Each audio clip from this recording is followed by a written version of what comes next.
Chapitre 1. Évoluer dans votre carrière. Vous pouvez désormais réserver votre leçon de français avec notre professeur certifié. Le lien de réservation se trouve dans la barre d'information. Le monde du travail change rapidement. Les entreprises se transforment, les métiers évoluent, et la concurrence devient plus forte. Dans ce contexte, il est essentiel de savoir où l'on veut aller et comment y arriver. C'est pourquoi je me base aujourd'hui sur un livre de référence. Les 150 meilleurs conseils de management de la Harvard Business Review. Dans son premier chapitre, intitulé « Votre carrière », on trouve de nombreux conseils pratiques pour mieux diriger sa vie professionnelle. Ces conseils sont simples, mais puissants. Préciser sa vision du leadership, agir avec confiance, prendre des initiatives, gérer son temps, écouter les autres et apprendre de ses erreurs. Chacun de nous peut les appliquer, que l'on soit étudiant, employé débutant ou déjà cadre. Cet épisode sera organisé en plusieurs parties. D'abord, je parlerai de l'importance de clarifier sa vision et ses valeurs. Ensuite, je montrerai pourquoi il faut adopter une attitude positive et proactive. Puis, je présenterai des méthodes pour gérer son avenir professionnel et son temps.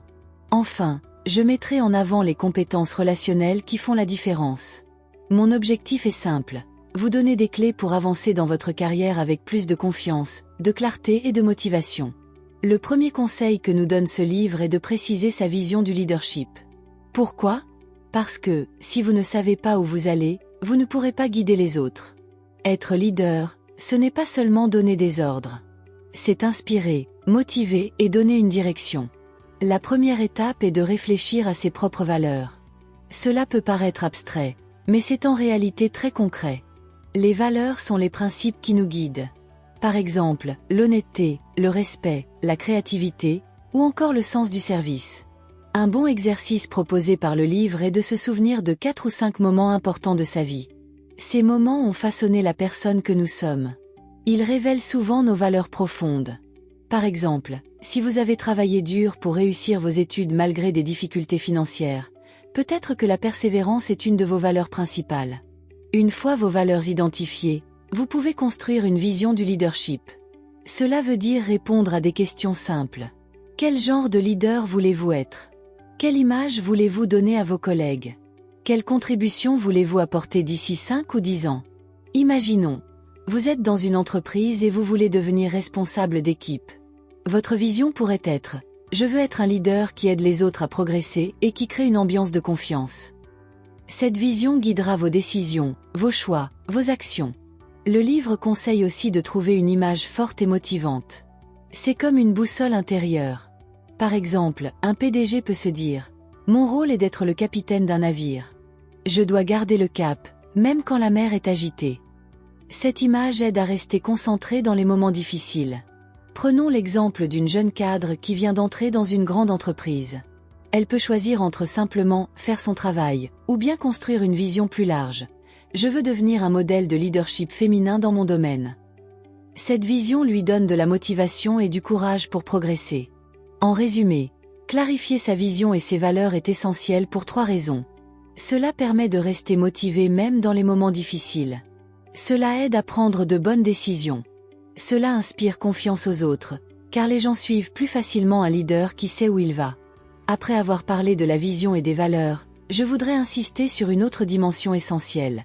L'attitude. Dans la vie professionnelle, nos compétences techniques sont importantes, mais notre attitude fait souvent la différence. Le livre nous propose plusieurs conseils pratiques pour garder une attitude positive et proactive.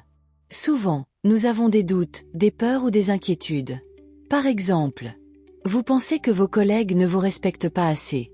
Un client ne vous rappelle pas et vous croyez qu'il est parti chez un concurrent. Vous avez l'impression de ne pas être à la hauteur. Ces pensées négatives sont normales, mais elles peuvent devenir destructrices si on les répète trop. Le conseil est simple, agissez comme si tout allait bien.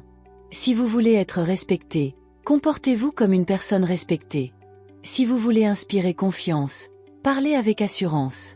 Même si au départ ce n'est pas naturel, votre comportement va influencer les autres et, peu à peu, la réalité rejoindra votre attitude.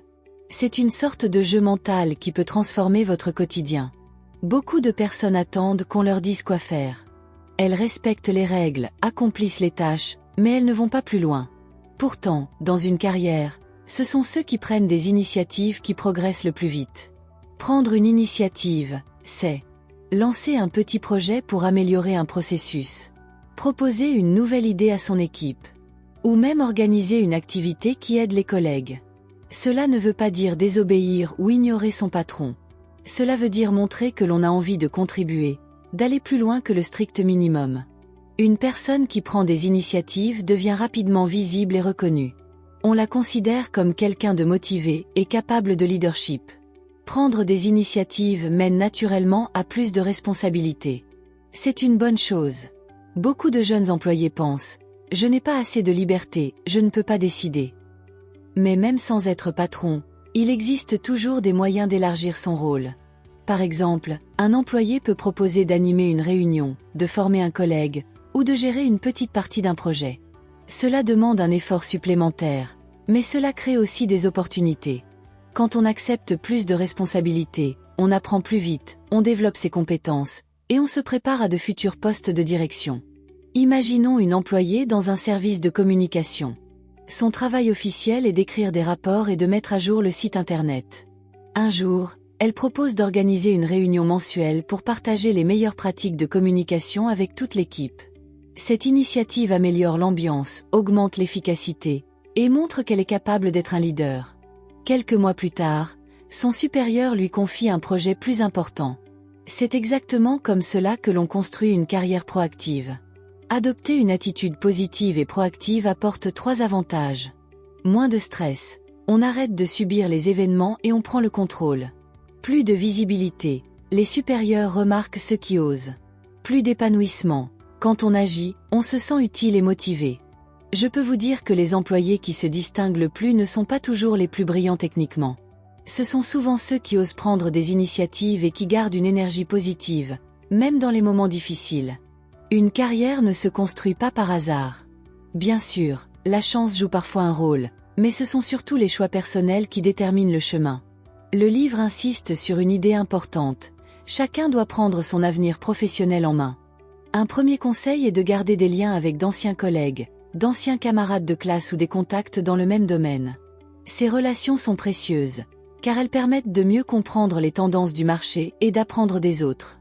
Par exemple, on peut décider de rencontrer 2 anciens collègues par mois pour échanger sur les nouveautés du secteur. Ces discussions informelles peuvent donner de nouvelles idées, voire ouvrir des portes pour de futurs projets. Le deuxième conseil est de ne jamais arrêter d'apprendre.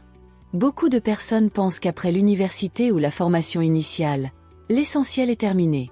Mais dans un monde qui change vite, il est indispensable de continuer à développer de nouvelles compétences. Cela peut être fait de plusieurs manières. Suivre un cours en ligne, participer à une conférence, faire du bénévolat pour un projet associatif, lire régulièrement des livres et des articles spécialisés. Le plus important est de se fixer un objectif, apprendre quelque chose de nouveau et d'utile tous les 6 mois. Un troisième conseil est de faire une auto-évaluation honnête de son travail. Cela signifie réfléchir régulièrement à ses réussites et à ses erreurs. On peut le faire de façon simple, en notant sur un carnet ce que l'on a bien fait, ce que l'on doit améliorer, et les objectifs pour les prochains mois. Cette habitude aide à rester lucide et à progresser. Elle permet aussi de mieux comprendre ses forces et ses faiblesses. Imaginons un employé dans une entreprise technologique. Chaque semestre, il suit un cours en ligne pour apprendre un nouvel outil numérique. En parallèle, il prend l'habitude d'écrire un petit bilan de ses projets tous les 3 mois. Grâce à cette discipline, il développe rapidement ses compétences et devient une référence dans son domaine. Son patron remarque son sérieux et lui propose une promotion. Prendre son avenir professionnel en main est essentiel pour 3 raisons. Ne pas dépendre uniquement des autres. Attendre qu'un patron décide de notre progression est risqué. Rester compétitif. Dans un monde où la technologie évolue, les connaissances doivent être mises à jour. Se motiver soi-même. Fixer ses propres objectifs donne de l'énergie et un sentiment de contrôle. Une carrière n'est pas une ligne droite décidée par quelqu'un d'autre. C'est un chemin que l'on construit soi-même, pas à pas, avec de la curiosité, de l'apprentissage et de l'initiative. Dans une carrière, ce n'est pas seulement le talent qui compte.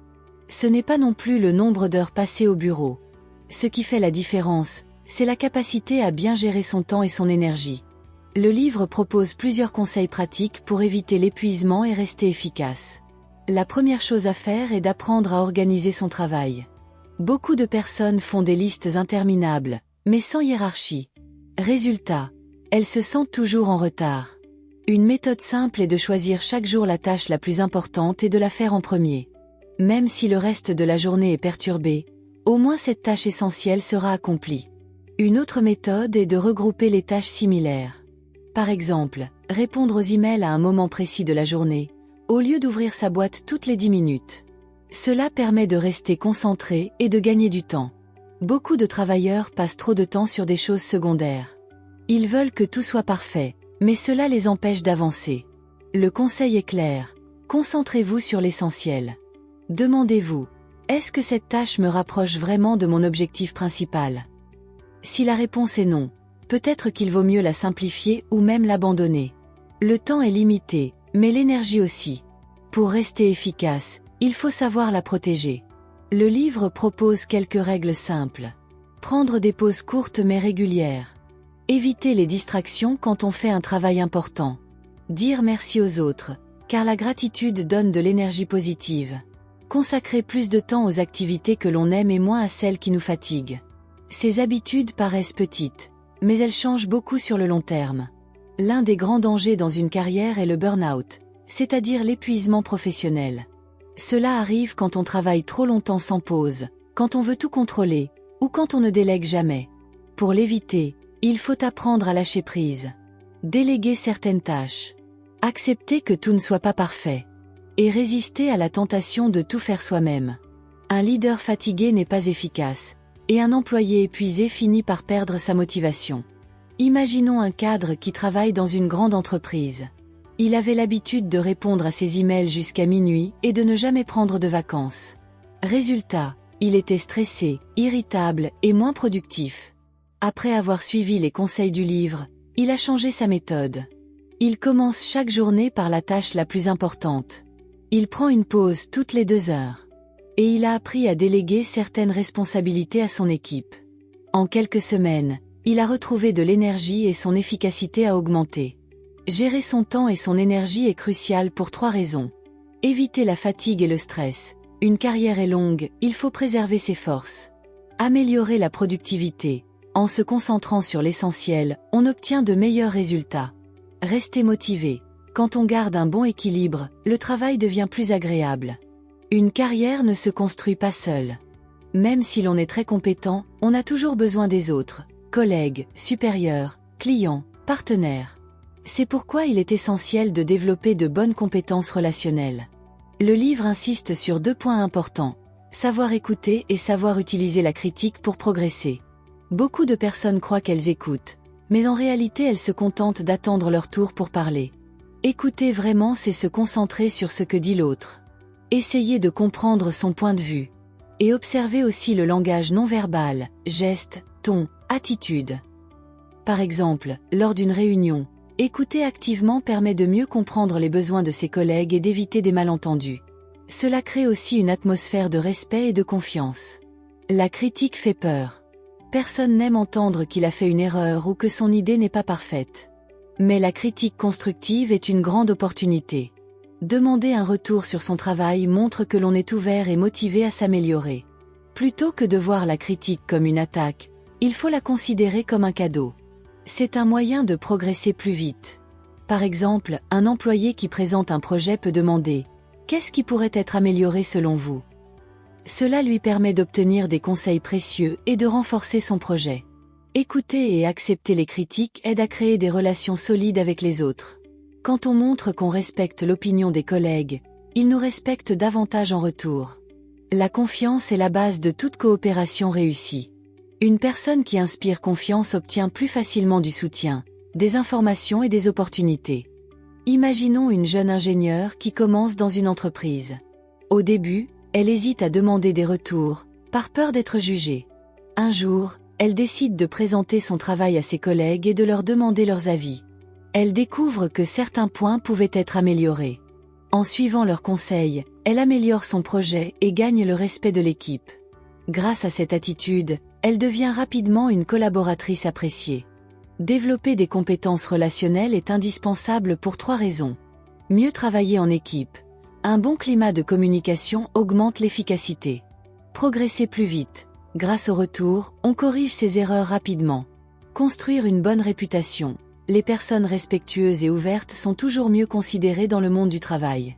Dans ce résumé, nous avons parcouru les principaux conseils du premier chapitre du livre Les 150 meilleurs conseils de management de la Harvard Business Review.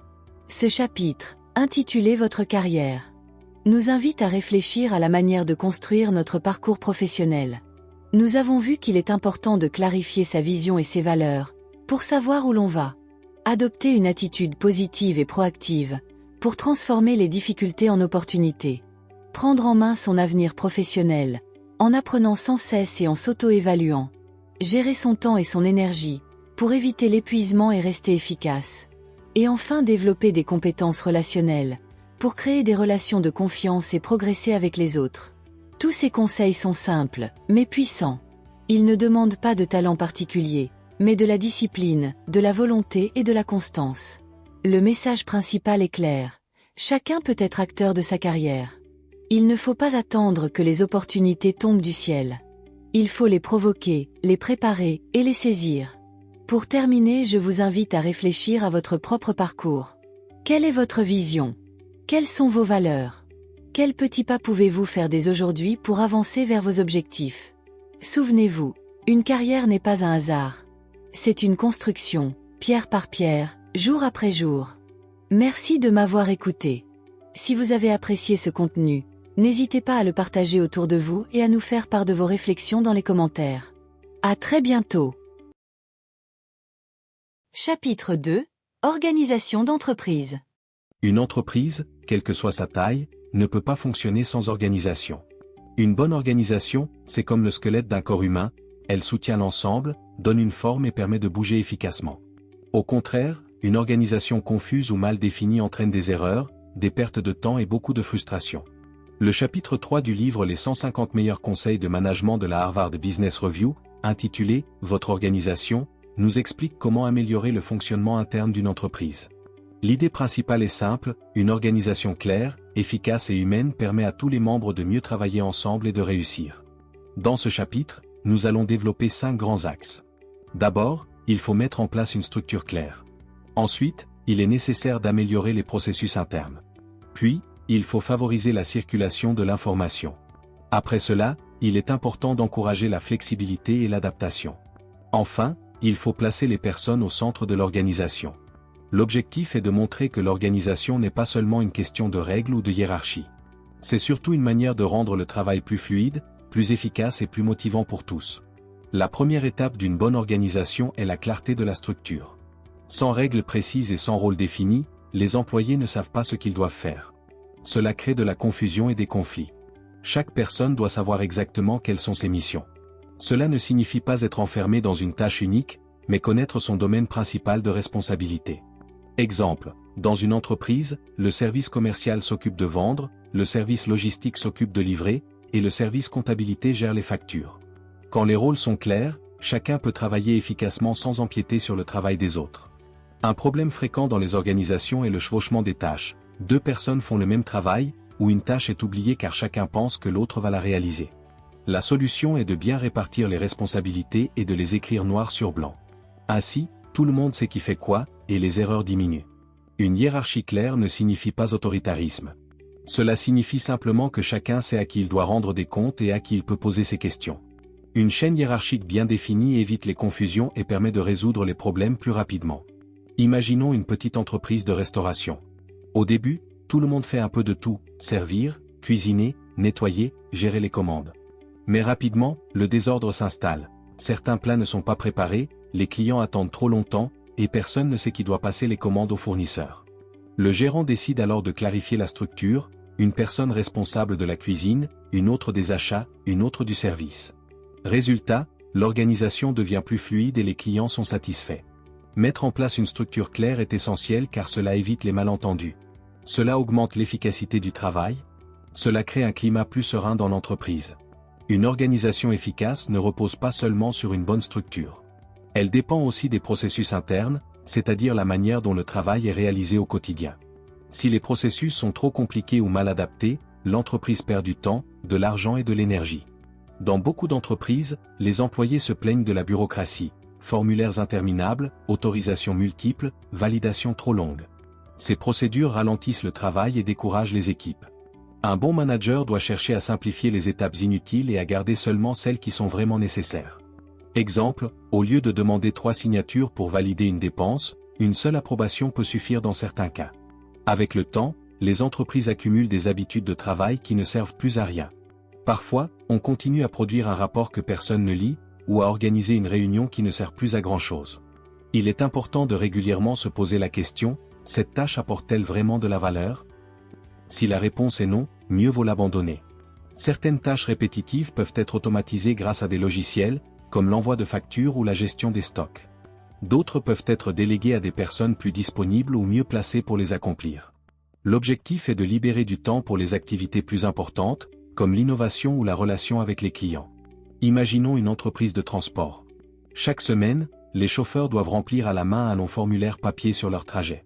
Ce processus prend du temps et entraîne des erreurs. La direction décide d'introduire une application numérique où les chauffeurs saisissent leurs informations en quelques clics. Résultat, gain de temps, moins d'erreurs, et des données disponibles immédiatement pour toute l'entreprise. Améliorer les processus internes est essentiel car cela réduit les pertes de temps et d'énergie. Cela augmente la satisfaction des employés. Cela rend l'entreprise plus compétitive et réactive. Dans une organisation, l'information est comme le sang dans le corps humain, elle doit circuler librement pour que tout fonctionne bien. Quand l'information est bloquée, incomplète ou mal transmise, les erreurs se multiplient et les décisions deviennent mauvaises. Chaque entreprise doit mettre en place des moyens simples et clairs pour échanger l'information. Réunions régulières, email collectif, plateforme numérique, affichage dans les locaux. Ce qui compte, ce n'est pas la quantité d'informations, mais leur qualité et leur accessibilité. Dans certaines organisations, les dirigeants gardent trop longtemps des informations, ou bien elles ne descendent pas jusqu'aux employés. Résultat, des retards et de la confusion. Il est essentiel de transmettre rapidement les nouvelles importantes, changement de stratégie, nouveaux clients, nouvelles règles, etc. Un employé bien informé est plus motivé et plus efficace. Un problème fréquent est le travail en silo, chaque service garde ses informations pour lui et ne les partage pas avec les autres. Cela crée des malentendus et ralentit l'entreprise. Par exemple, si le service commercial ne communique pas avec le service logistique, les promesses faites aux clients risquent de ne pas être tenues. La solution est d'encourager les échanges entre services, réunions interdépartements, groupes de travail communs ou outils collaboratifs. Imaginons une entreprise de construction.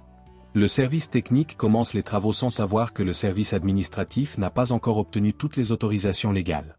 Résultat, le chantier est bloqué et l'entreprise perd de l'argent. Après cet incident, la direction décide d'organiser une réunion hebdomadaire où chaque service partage ses informations. Grâce à cela, les erreurs diminuent et les projets avancent mieux. Favoriser la circulation de l'information est essentiel car cela évite les malentendus et les erreurs. Cela accélère la prise de décision. Cela renforce la coopération et la confiance entre les équipes. Une organisation trop rigide finit par perdre son efficacité. Le monde change vite. Nouvelles technologies, nouveaux besoins des clients, nouvelles règles économiques ou sociales. Une entreprise qui veut durer doit être capable de s'adapter. La flexibilité n'est pas un signe de faiblesse, mais une force qui permet de réagir face au changement. Dans beaucoup d'entreprises, les employés ont peur du changement. Ils préfèrent conserver leurs habitudes, même si elles ne sont plus efficaces. Pourtant, une organisation doit savoir modifier ses méthodes quand la situation l'exige. Exemple, si les clients demandent un service en ligne, une entreprise ne peut pas rester uniquement sur le modèle traditionnel en magasin. Être flexible, ce n'est pas seulement réagir au changement, c'est aussi proposer de nouvelles idées. Les employés doivent être encouragés à donner leurs suggestions, même si elles sont originales. Une entreprise innovante est une entreprise qui garde toujours une longueur d'avance sur ses concurrents. La flexibilité ne se décide pas en un jour. C'est une culture qui doit être partagée par toute l'organisation. Les dirigeants doivent montrer l'exemple en acceptant eux-mêmes les évolutions et en valorisant les initiatives des employés.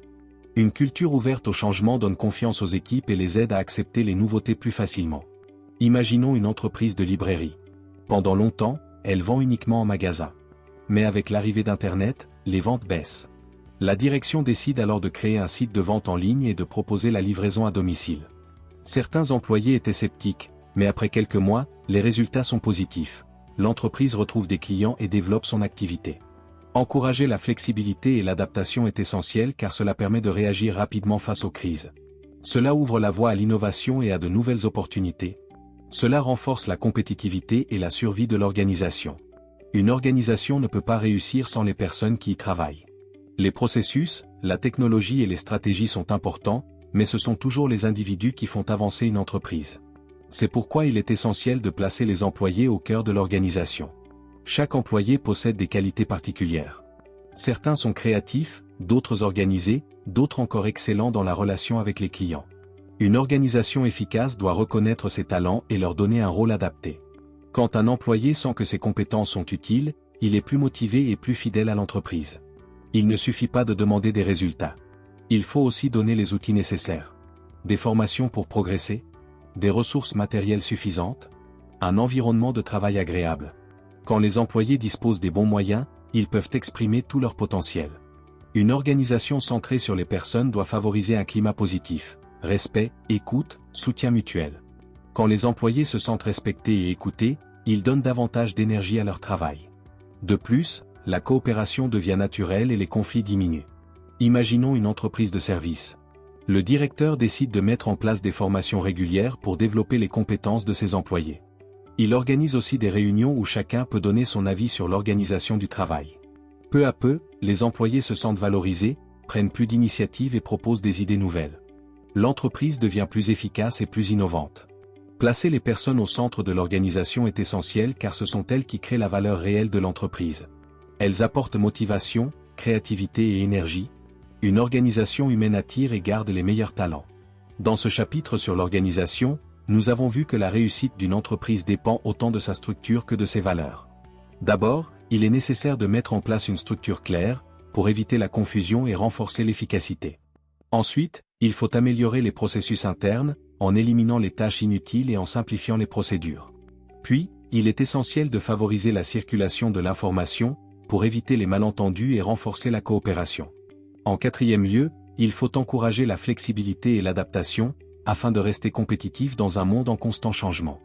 Enfin, il faut toujours placer les personnes au centre de l'organisation, car ce sont elles qui donnent vie à l'entreprise.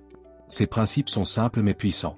Une organisation claire, fluide, adaptable et humaine devient un véritable moteur de réussite. Le message principal est clair, une entreprise bien organisée n'est pas seulement efficace, elle est aussi un lieu où les personnes s'épanouissent et contribuent à un projet commun. Merci de m'avoir écouté. Si vous avez apprécié ce contenu, n'hésitez pas à le partager autour de vous et à nous faire part de vos réflexions dans les commentaires. À très bientôt. Chapitre 3, le travail en équipe. Dans le monde du travail, personne ne réussit seul. Même les personnes les plus talentueuses ont besoin d'une équipe pour atteindre leurs objectifs. Une entreprise, petite ou grande, repose toujours sur la coopération entre plusieurs individus. Le chapitre 2 du livre Les 150 meilleurs conseils de management de la Harvard Business Review, intitulé « Votre équipe », nous rappelle cette vérité simple mais essentielle, une équipe soudée et motivée peut accomplir beaucoup plus qu'un individu isolé. Mais qu'est-ce qu'une équipe efficace? C'est un groupe où la confiance règne, où chacun connaît son rôle, où les talents sont mis en valeur, où les conflits sont gérés avec intelligence, et où les réussites sont partagées. Cela paraît évident, mais en réalité, cela demande du travail, de l'organisation et une bonne dose d'humanité. Dans cet épisode, je vais vous présenter plusieurs clés pour diriger et soutenir une équipe. D'abord, nous verrons comment construire la confiance et établir une communication claire. Ensuite, nous parlerons de l'importance de fixer des objectifs communs. Puis nous aborderons le développement des talents et la motivation. Après cela, nous verrons comment gérer les conflits et encourager la coopération. Enfin, nous terminerons par l'importance de reconnaître et de valoriser les réussites collectives. L'objectif est simple, comprendre que le succès d'une équipe ne dépend pas seulement des compétences techniques de ses membres, mais surtout de la qualité des relations humaines et de l'organisation. La première base d'une équipe solide est la confiance. Sans confiance, aucune coopération durable n'est possible. La confiance permet aux membres d'une équipe de travailler ensemble sans peur ni méfiance. Quand il y a confiance, les personnes partagent plus facilement leurs idées, elles osent demander de l'aide, elles savent que leurs efforts seront reconnus. Au contraire, si la confiance manque, chacun garde ses idées pour lui, les erreurs sont cachées, et l'équipe avance moins vite. La confiance se construit avec le temps, grâce à de petits gestes réguliers. Par exemple, respecter ses engagements, être honnête même quand c'est difficile, reconnaître ses erreurs, montrer du respect à chaque membre de l'équipe. Un chef d'équipe qui promet quelque chose mais qui ne le fait pas perd rapidement la confiance de ses collègues. Au contraire, un responsable qui agit avec cohérence et honnêteté renforce la confiance. La deuxième base d'une équipe efficace est la communication. Beaucoup de problèmes naissent simplement d'un manque de clarté. Communiquer clairement, c'est donner des informations précises. Écouter attentivement les autres. Vérifier que le message a bien été compris. Les réunions régulières, les échanges ouverts et le respect du temps de parole sont des moyens simples mais efficaces pour améliorer la communication. Imaginons une équipe chargée de développer un nouveau produit. Au début, chacun travaille dans son coin sans partager les informations. Résultat, il y a des erreurs, des retards et des malentendus. Le chef d'équipe décide alors de mettre en place une réunion courte chaque matin, où chacun explique ce qu'il fait et les problèmes rencontrés.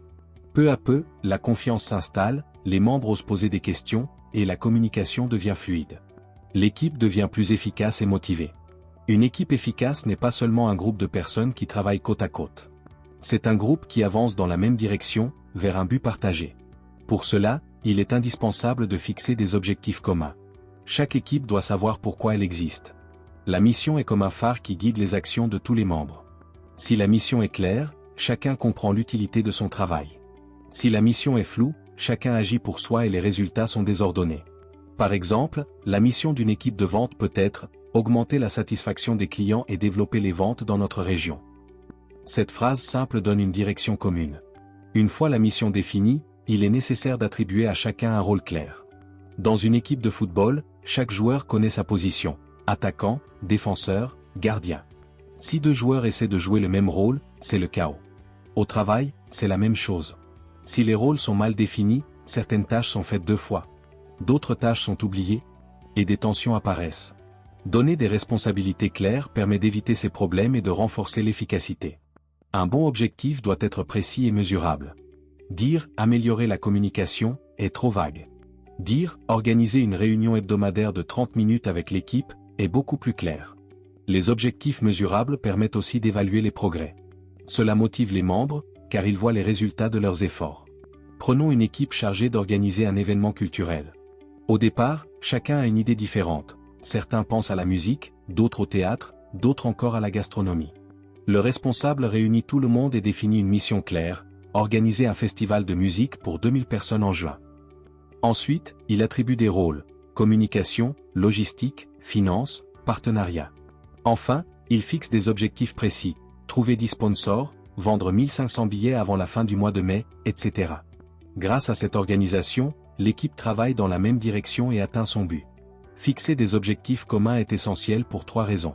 Cela donne un sens au travail quotidien. Cela évite les malentendus et les conflits de rôle. Cela motive, car chacun voit clairement la progression vers le but final. Une équipe est comme un jardin. Pour qu'elle grandisse et s'épanouisse, il faut prendre soin de chaque membre. Dans une entreprise, cela signifie développer les talents et motiver les personnes. Chaque personne possède des qualités particulières. Certains sont créatifs, d'autres organisés, d'autres encore savent bien communiquer. Pour qu'une équipe soit efficace, il faut reconnaître et utiliser ces différences. Un bon responsable prend le temps d'observer ses collègues et d'identifier leurs forces. Par exemple, confier la communication à celui qui s'exprime bien, donner la planification à celui qui aime organiser, laisser l'innovation à celui qui a beaucoup d'idées. Quand les talents sont bien utilisés, chacun se sent utile et motivé. Le travail ne doit pas être une répétition sans fin des mêmes tâches.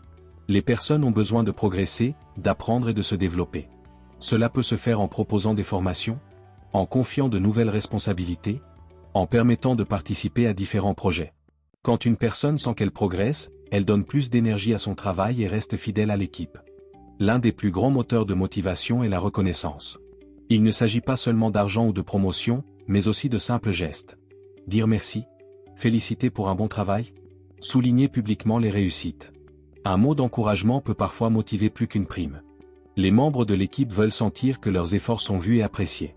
La motivation ne dépend pas seulement des tâches, mais aussi de l'ambiance dans l'équipe. Un climat positif, avec du respect et même de l'humour, rend le travail plus agréable. Quand les personnes se sentent bien dans leur équipe, elles sont plus engagées et productives. Imaginons une équipe dans une entreprise de design. L'un des membres est particulièrement créatif, mais pas très organisé. Le responsable lui confie les idées nouvelles et demande à un autre collègue plus méthodique de gérer le planning. En même temps, il propose aux créatifs une formation en gestion de projet pour progresser. À chaque réussite, il félicite l'équipe publiquement. Résultat, chacun se sent valorisé et l'équipe avance avec énergie. Développer les talents et motiver l'équipe est essentiel pour 3 raisons. Chaque personne se sent utile et engagée. L'équipe progresse plus vite grâce aux compétences de chacun. La motivation collective devient une force qui pousse tout le groupe vers le succès. Dans toute équipe, il arrive que des tensions apparaissent. C'est normal, car chaque personne a son caractère, ses opinions et sa manière de travailler. L'important n'est pas d'éviter complètement les conflits, mais de savoir les gérer intelligemment et de renforcer la coopération. Les conflits dans une équipe peuvent avoir plusieurs origines. Une mauvaise communication, une répartition injuste des tâches, des différences de personnalité, ou encore une compétition trop forte entre les membres. Un petit malentendu peut vite grandir si personne n'en parle. Quand un conflit apparaît, il ne faut pas l'ignorer. Il faut en parler rapidement et calmement. Quelques règles simples peuvent aider. Écouter les 2 côtés sans prendre parti, chercher à comprendre plutôt qu'à accuser, proposer des solutions concrètes, et rappeler l'objectif commun de l'équipe. Résoudre un conflit n'est pas toujours facile, mais c'est une occasion d'apprendre et de grandir ensemble. La coopération est l'opposé du conflit. C'est quand les membres s'entraident et partagent leurs compétences. Pour l'encourager, on peut organiser des projets collectifs, valoriser les réussites de groupe plutôt que seulement individuelles, créer des activités où chacun peut mieux connaître ses collègues. Quand la coopération est forte, l'équipe devient soudée et efficace. Un conflit peut aussi être utile, s'il est bien géré. Parfois, il révèle un problème important qu'on n'avait pas vu. Par exemple, si 2 collègues se disputent sur une méthode de travail, cela peut être l'occasion de réfléchir et de trouver une nouvelle méthode plus efficace pour toute l'équipe. Dans une équipe de marketing, 2 collègues se disputent souvent, l'un veut aller vite, l'autre préfère prendre du temps pour vérifier les détails. Le responsable organise une réunion pour clarifier les attentes. Ensemble, ils trouvent un compromis, avancer rapidement, mais avec un contrôle de qualité à la fin. Grâce à cette solution, le conflit est apaisé et l'équipe devient plus performante.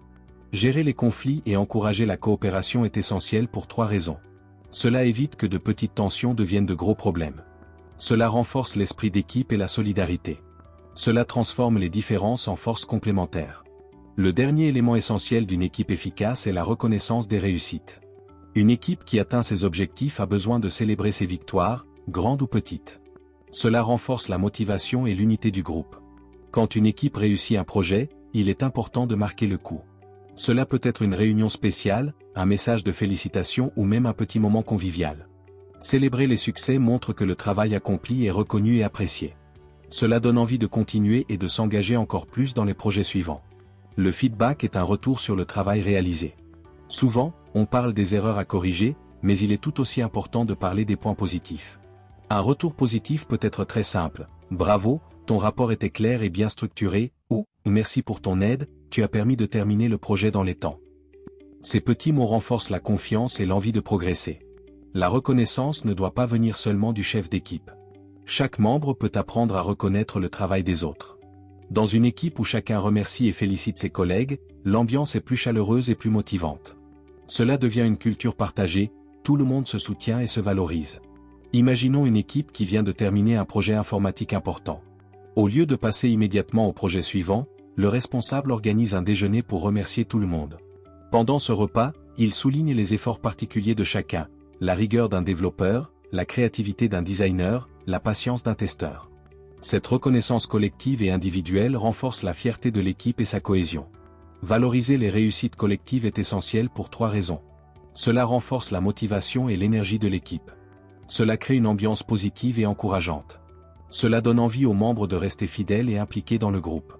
Dans ce chapitre consacré à l'équipe, nous avons vu que le succès d'un groupe repose sur plusieurs piliers.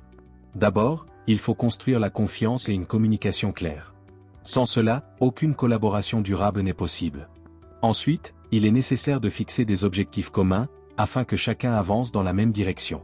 Puis, il faut développer les talents individuels et maintenir la motivation, en offrant des opportunités de progression et en reconnaissant les efforts.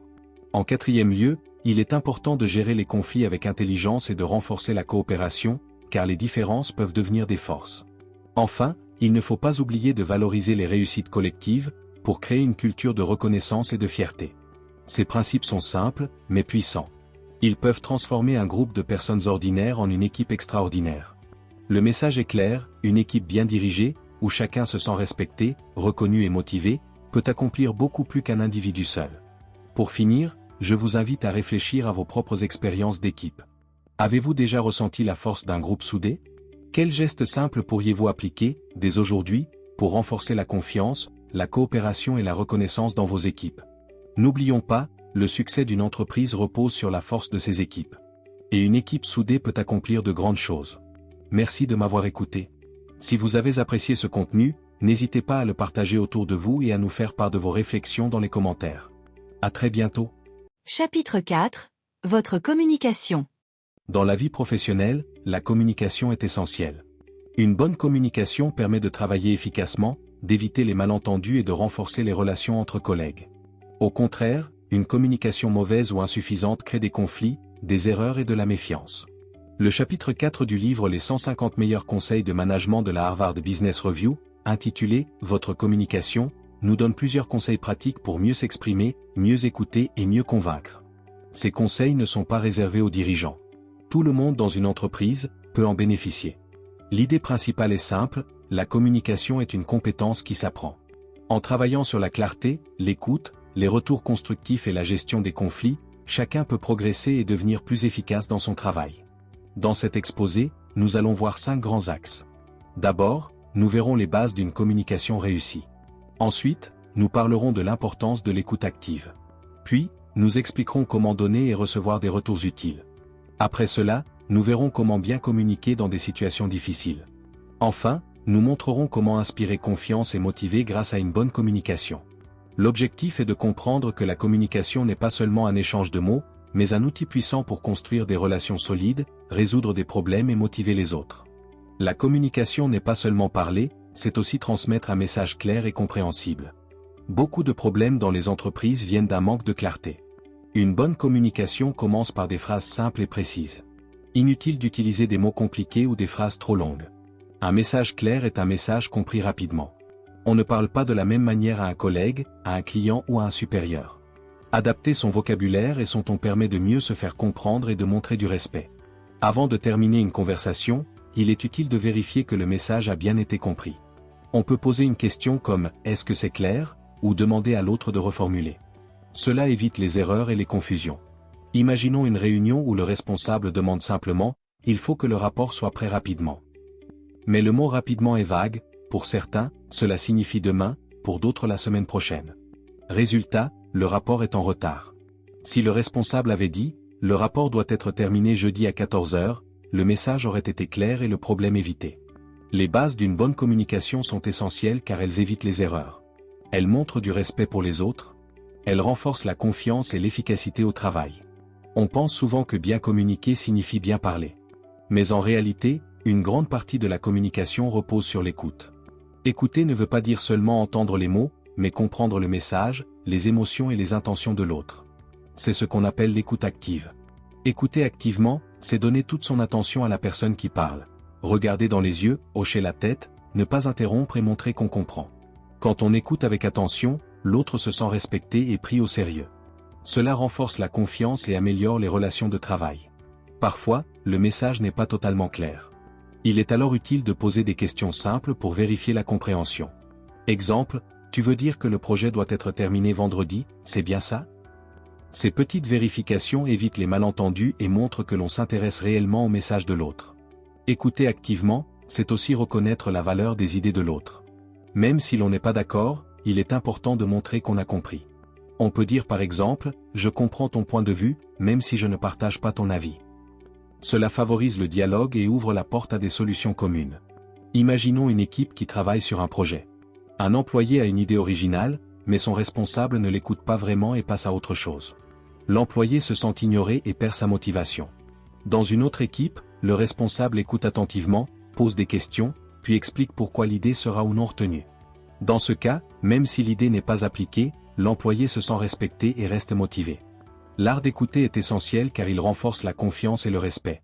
Il améliore la compréhension mutuelle. Il motive les personnes à participer et à donner le meilleur d'elles-mêmes.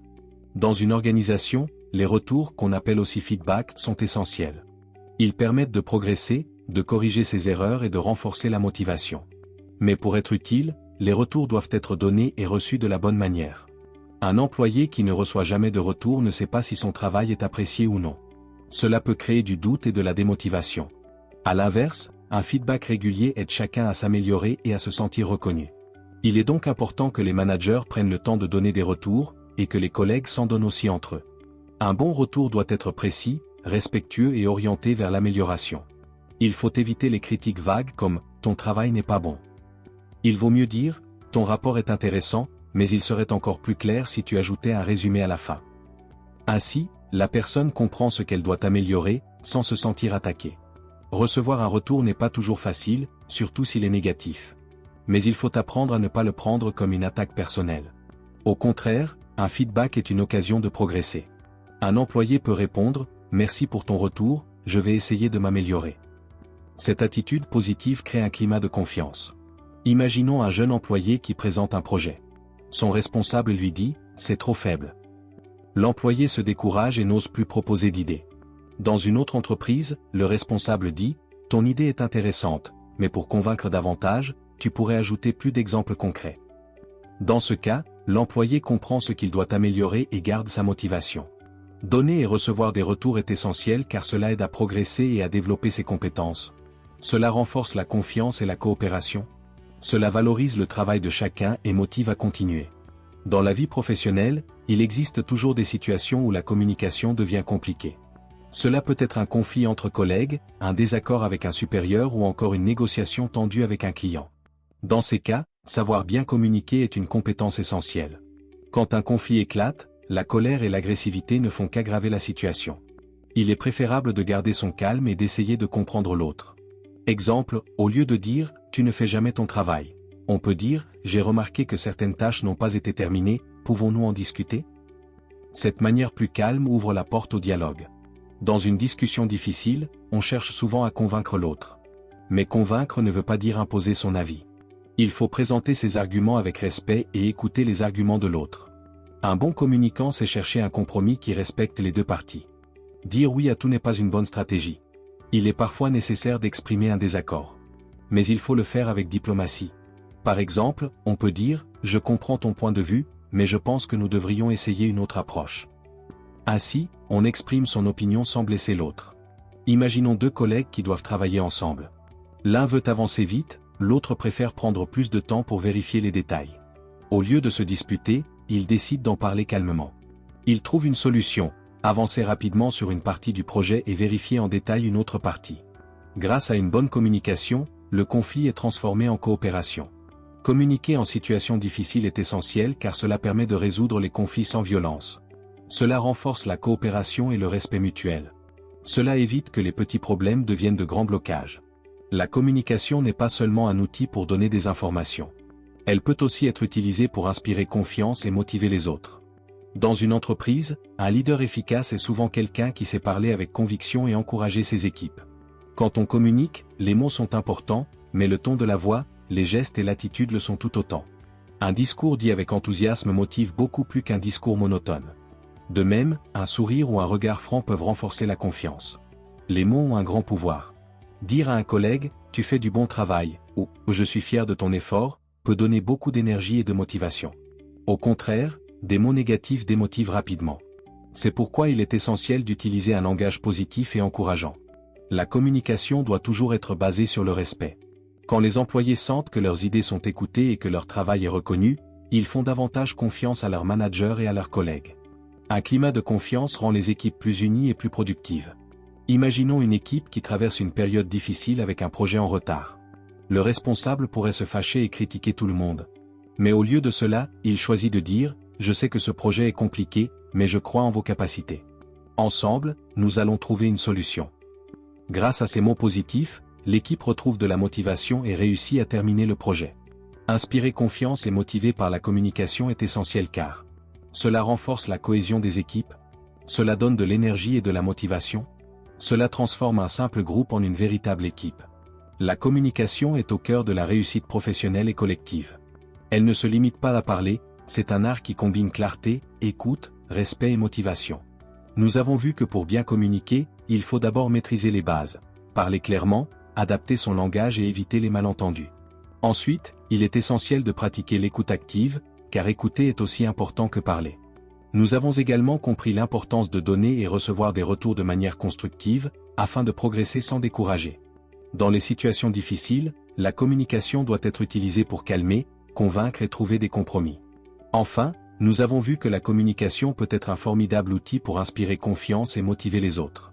Le message principal est clair, bien communiquer, c'est mieux travailler ensemble. Une communication réussie favorise la confiance, la coopération et la réussite des projets.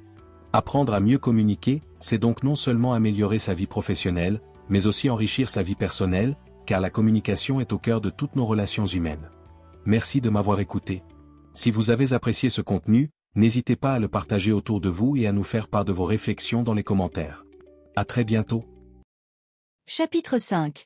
Cultiver l'envie d'apprendre pour réussir sa carrière. Dans un monde où tout change rapidement, apprendre est devenu une nécessité. Les nouvelles technologies, les méthodes de travail modernes et les attentes des entreprises évoluent sans cesse. Pour réussir dans sa carrière, il ne suffit plus d'avoir un diplôme ou une expérience, il faut aussi continuer à se former, à s'adapter et à découvrir de nouvelles choses. Le chapitre 5 du livre Les 150 meilleurs conseils de management de la Harvard Business Review, intitulé « Cultiver l'envie d'apprendre », explique que la curiosité et l'apprentissage continu sont au cœur du développement personnel et professionnel.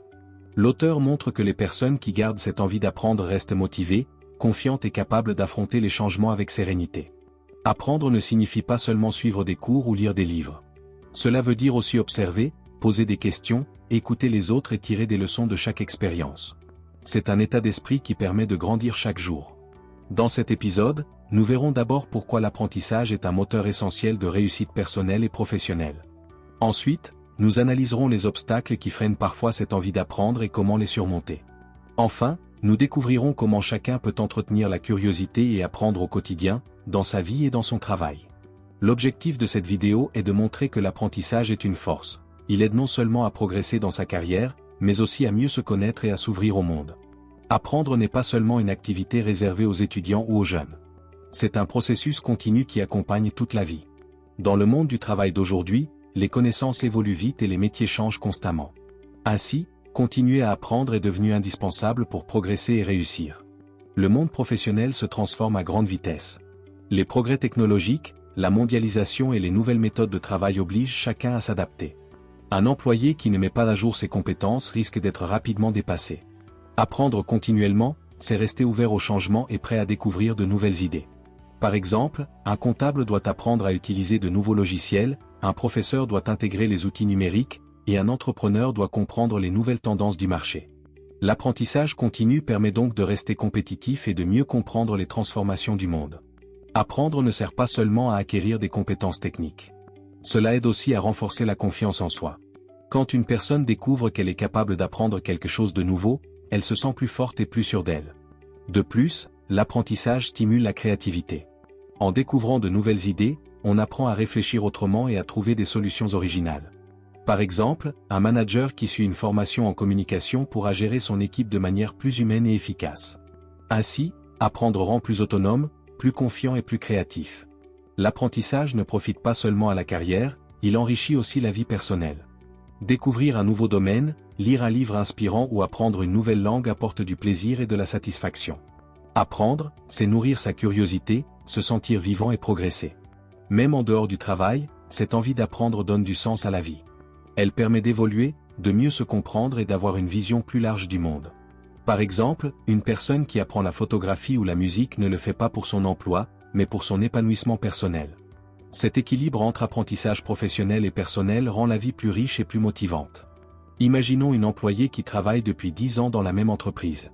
Elle connaît bien son travail, mais elle sent qu'elle s'ennuie. Un jour, elle décide de suivre une formation en gestion de projet. Elle découvre de nouvelles méthodes, apprend à mieux organiser son temps et à travailler en équipe. En quelques mois, elle retrouve la motivation et obtient même une promotion. Cet exemple montre que apprendre, c'est ouvrir de nouvelles portes. L'apprentissage est un moteur essentiel de la réussite car il permet de s'adapter à un monde en changement. Il développe la confiance, la créativité et la curiosité. Il favorise le bien-être personnel et professionnel. En résumé, apprendre, c'est avancer. Une personne qui garde le goût de l'apprentissage ne stagne jamais, elle évolue, progresse et inspire les autres. Même si apprendre semble naturel, de nombreuses personnes perdent avec le temps cette envie de découvrir. Pourtant, dans un monde en évolution permanente, rester curieux est une qualité essentielle. Le problème, c'est que certains obstacles personnels, professionnels ou psychologiques bloquent cette motivation. Heureusement, il existe des solutions pour les dépasser. L'un des principaux freins à l'apprentissage est l'ego. Certaines personnes pensent déjà tout savoir ou refusent d'admettre qu'elles peuvent se tromper. Elles ont peur de paraître incompétentes devant leurs collègues ou leurs supérieurs. Or, apprendre demande de reconnaître ses limites et d'accepter de ne pas tout maîtriser. Il n'y a rien de honteux à ne pas savoir. Au contraire, poser des questions ou chercher à comprendre montre une véritable intelligence. De même, la peur de l'échec empêche souvent d'apprendre. Beaucoup de personnes n'osent pas essayer par peur de se tromper. Pourtant, l'erreur fait partie du processus d'apprentissage. Chaque erreur est une occasion d'amélioration. Exemple, un employé qui apprend un nouveau logiciel fait d'abord des erreurs. Mais à force de pratique, il devient plus compétent que ceux qui n'ont jamais osé essayer. Un autre obstacle fréquent est le manque de temps. Dans la vie moderne, les journées sont remplies de travail, de réunions et d'obligations personnelles. On pense ne pas avoir de moment pour apprendre. Pourtant, il est possible de progresser même avec un emploi du temps chargé. Quelques stratégies simples. Lire un article professionnel pendant une pause. Écouter un podcast formateur pendant le trajet. Regarder une courte vidéo éducative avant de dormir. Apprendre ne demande pas forcément des heures, mais de la régularité. 10 minutes par jour suffisent pour maintenir la curiosité et enrichir ses connaissances. Le manque de motivation est aussi un frein. Parfois, on n'a pas envie d'apprendre parce qu'on ne voit pas l'intérêt immédiat. Dans ce cas, il faut se rappeler que chaque nouvelle compétence peut ouvrir des portes à l'avenir. Exemple, une personne qui apprend une nouvelle langue peut, plus tard, obtenir un poste à l'étranger ou travailler avec des clients internationaux. Parfois, le problème ne vient pas de l'individu mais de l'environnement. Certaines entreprises ne valorisent pas la formation continue. Elles considèrent que les employés doivent simplement faire leur travail sans chercher à progresser. Cela peut décourager les salariés curieux. Pourtant, une entreprise qui encourage ses employés à apprendre crée une culture plus dynamique et plus innovante. Les bons dirigeants sont ceux qui donnent accès à des formations, partagent leurs connaissances, et félicitent ceux qui apprennent de nouvelles choses. Quand les employés sentent que leur apprentissage est reconnu, ils sont plus motivés et plus fidèles à leur entreprise. Exemple, une entreprise qui organise des ateliers de formation ou des échanges entre collègues crée un climat de progrès collectif. Pour surmonter ces obstacles, il faut adopter un état d'esprit positif. Accepter que l'on ne sait pas tout. Considérer chaque erreur comme une étape vers la réussite. Trouver du plaisir à découvrir de nouvelles choses. Se fixer des objectifs d'apprentissage simples et réalistes. Apprendre devient alors un jeu, une habitude agréable plutôt qu'une obligation. Surmonter les freins à l'envie d'apprendre est essentiel car cela libère le potentiel personnel. Cela renforce la confiance en soi, cela rend le travail plus intéressant et motivant. En somme, il n'y a pas d'âge pour apprendre. Ce n'est pas une question d'intelligence, mais d'attitude. Apprendre ne doit pas être vu comme une obligation, mais comme une habitude de vie. L'envie d'apprendre se développe jour après jour, à travers de petites actions simples. Il ne s'agit pas de suivre uniquement des formations longues ou coûteuses, mais d'adopter une attitude curieuse et ouverte. Apprendre devient alors un plaisir et une force personnelle. Apprendre au quotidien, c'est avant tout une question d'état d'esprit. Une personne qui veut progresser observe, questionne, lit et cherche à comprendre ce qui l'entoure. Elle ne se contente pas de faire son travail, elle veut savoir pourquoi et comment les choses fonctionnent. Cette attitude d'apprenant permanent permet d'évoluer même sans suivre de formation officielle. Chaque expérience devient une leçon. Exemple, un serveur apprend à mieux gérer le stress en observant ses collègues, un étudiant améliore sa communication en écoutant ses professeurs et en imitant leurs expressions. Être curieux, c'est transformer chaque moment de la journée en une occasion d'apprendre. L'apprentissage ne vient pas seulement des livres ou des cours. Il vient aussi des rencontres humaines. On peut apprendre beaucoup en observant les autres, en écoutant leurs histoires ou en partageant des expériences. Travailler en équipe, échanger des idées ou demander des conseils favorise l'apprentissage collectif. Les plus jeunes peuvent apprendre des plus expérimentés, et inversement, car chacun possède une connaissance unique. Exemple, dans une entreprise, un jeune employé peut aider un collègue plus âgé à utiliser un logiciel, pendant que ce collègue lui apprend à mieux gérer les clients. De plus, le monde extérieur est une école à ciel ouvert. Lire un article, regarder un documentaire ou discuter avec une personne d'un autre pays permet d'élargir sa vision et de mieux comprendre la diversité du monde. L'apprentissage ne devient réel que lorsqu'on le met en pratique. Lire un livre sans appliquer les idées ne sert pas à grand-chose. Il faut tester, expérimenter, même si cela implique des erreurs. C'est en agissant qu'on apprend le mieux. Exemple, une personne qui apprend la théorie du management doit essayer de la pratiquer, diriger une réunion, motiver une équipe ou gérer un conflit. Chaque mise en pratique renforce la confiance et rend l'apprentissage concret.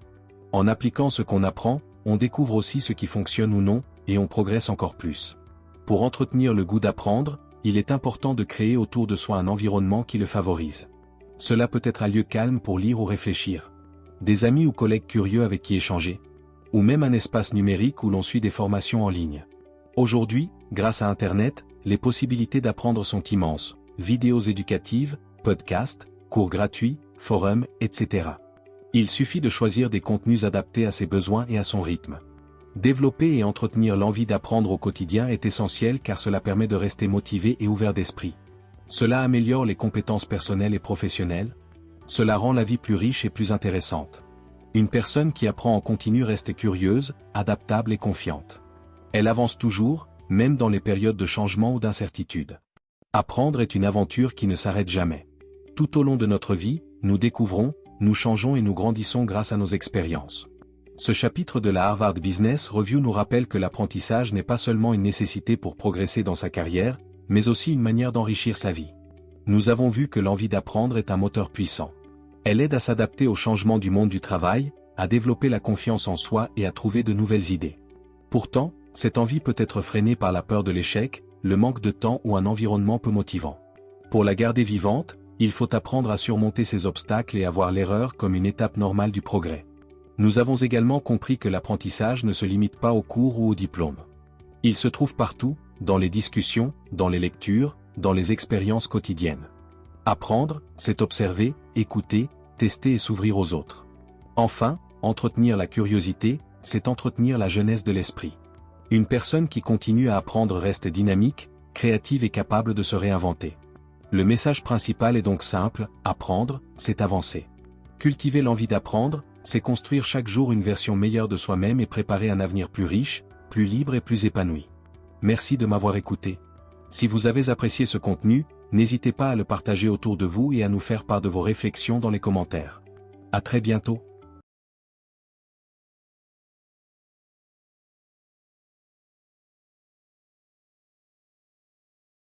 Chapitre 6. Les qualités d'un bon leader. Dans toutes les organisations, qu'elles soient petites ou grandes, il existe des personnes capables de guider, d'inspirer et de motiver les autres. Ce sont les leaders. Le rôle d'un leader ne consiste pas seulement à donner des ordres, mais surtout à montrer le chemin, à donner confiance et à créer une énergie collective. Aujourd'hui, dans un monde du travail en constante évolution, les entreprises ont besoin de leaders humains et responsables. Les anciennes méthodes, basées uniquement sur l'autorité ou la peur, ne fonctionnent plus. Les équipes recherchent désormais des personnes capables d'écouter, de comprendre et de donner du sens au travail. Le chapitre 6 du livre Les 150 meilleurs conseils de management de la Harvard Business Review, intitulé Les qualités d'un bon leader, explique que le leadership moderne repose sur un équilibre entre compétences humaines et compétences professionnelles. Un bon leader sait inspirer, motiver et accompagner les autres vers la réussite. Mais être un leader n'est pas un talent réservé à quelques personnes exceptionnelles. Chacun peut apprendre à développer son leadership en travaillant sur soi-même, en observant les autres et en pratiquant au quotidien les valeurs du respect, de la confiance et de la responsabilité. Dans cet épisode, nous verrons d'abord les qualités humaines essentielles d'un bon leader. Ensuite, nous étudierons ses qualités professionnelles et relationnelles, indispensables pour guider une équipe. Enfin, nous expliquerons comment développer son propre leadership pour progresser dans sa vie personnelle et professionnelle. Le but de ce podcast est de montrer que le vrai leadership commence par l'exemple, la confiance et l'écoute. Avant de diriger les autres, un bon leader doit d'abord savoir se diriger lui-même. Le leadership ne repose pas seulement sur les compétences techniques, mais surtout sur des valeurs humaines, la vision, l'intégrité et l'intelligence émotionnelle. Ce sont ces qualités qui inspirent le respect et la confiance. Un leader efficace possède une vision claire de ce qu'il veut accomplir. Cette vision lui permet d'orienter ses décisions et de motiver son équipe. Sans vision, il est difficile d'avancer ensemble, car chacun travaille sans but précis. La vision d'un leader, c'est comme une boussole, elle donne une direction et du sens à l'action collective. Elle aide à répondre à la question « Pourquoi faisons-nous ce travail ?» Un bon leader sait expliquer cette vision de manière simple et motivante, pour que chaque membre de l'équipe se sente impliqué dans le projet. La clarté des objectifs est tout aussi importante. Un leader doit fixer des objectifs réalistes et mesurables afin que son équipe sache ce qu'elle doit accomplir et puisse constater les progrès réalisés. Ainsi, la vision et les objectifs forment la base du leadership. Ils donnent de la motivation et un sentiment d'appartenance à tous. Un bon leader doit être honnête, juste et cohérent dans ses paroles et ses actes. L'intégrité, c'est la qualité d'une personne qui respecte ses valeurs, même quand c'est difficile. Dans une équipe, les collaborateurs observent toujours le comportement de leur leader. Si celui-ci agit avec respect et justice, ils auront confiance en lui. L'exemplarité est donc essentielle. On suit plus facilement une personne qui montre l'exemple qu'une personne qui se contente de donner des ordres. Un leader exemplaire n'exige pas des autres ce qu'il n'est pas prêt à faire lui-même. Il assume ses erreurs, reconnaît ses limites et traite chacun avec équité.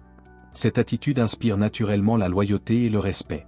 Un bon leader n'impose pas son autorité, il la gagne par son comportement et ses valeurs. L'intelligence émotionnelle est la capacité à comprendre et à gérer ses émotions ainsi que celles des autres. C'est une compétence essentielle pour bien diriger. Un leader qui maîtrise ses émotions reste calme même dans les situations difficiles. Il sait écouter sans se laisser dominer par la colère ou la peur. Cette attitude rassure les membres de son équipe et favorise la confiance. Mais l'intelligence émotionnelle, c'est aussi la capacité d'empathie, savoir se mettre à la place de l'autre, comprendre ses besoins et ses motivations. Un leader empathique remarque quand un collaborateur traverse une période difficile et cherche à l'aider. Il comprend que la performance dépend aussi du bien-être émotionnel. Enfin, l'intelligence émotionnelle aide à créer un climat de travail positif. Quand les émotions sont bien gérées, les tensions diminuent, les échanges sont plus sincères, et la coopération devient naturelle. Deux qualités souvent opposées, mais complémentaires, l'humilité et la confiance en soi. Un leader humble reconnaît qu'il n'a pas toujours raison et qu'il peut apprendre de ses collègues. Il écoute, demande des avis et valorise les contributions de chacun. La confiance en soi, quant à elle, donne la force de prendre des décisions et d'assumer ses responsabilités. Un leader confiant inspire les autres, car il montre qu'il croit en son équipe et en ses projets. La confiance ne doit pas devenir de l'arrogance. Le bon équilibre entre confiance et humilité permet de diriger sans écraser les autres, en restant humain et accessible. Ces qualités humaines, vision, intégrité, intelligence émotionnelle, humilité forment la base du leadership authentique. Elles ne s'apprennent pas seulement dans les livres, mais dans les relations humaines et les expériences de la vie. Un leader qui possède ces qualités ne cherche pas seulement à obtenir des résultats, mais à faire grandir son équipe. Il inspire confiance, encourage la collaboration et crée une ambiance où chacun se sent valorisé. Ces qualités humaines sont donc le cœur du leadership moderne. Elles transforment le travail en une aventure collective où tout le monde progresse ensemble. Un bon leader ne se distingue pas seulement par ses qualités humaines, mais aussi par ses compétences professionnelles et relationnelles. Ces qualités permettent de gérer efficacement une équipe, de résoudre les problèmes et de motiver chacun à donner le meilleur de soi-même. La première qualité relationnelle d'un leader est la capacité d'écoute. Écouter, ce n'est pas simplement entendre, c'est comprendre ce que l'autre veut dire, même entre les mots. Un bon leader prend le temps d'écouter les opinions, les besoins et les difficultés de ses collaborateurs. Cette écoute crée un climat de confiance et montre du respect. Une fois qu'il a écouté, le leader doit aussi savoir communiquer clairement. La communication est au cœur du travail d'équipe, il faut savoir donner des consignes précises, expliquer les objectifs, mais aussi partager les réussites et les difficultés. Une communication efficace est simple, directe et positive. Le ton, les mots et même le langage corporel du leader influencent l'ambiance du groupe. Un leader qui s'exprime avec calme et bienveillance renforce la motivation et la cohésion de l'équipe. Un bon leader doit savoir prendre des décisions parfois dans des situations complexes ou urgentes.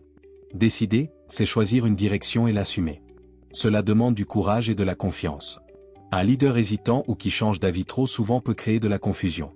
Au contraire, une personne capable de trancher inspire le respect, même si la décision n'est pas parfaite.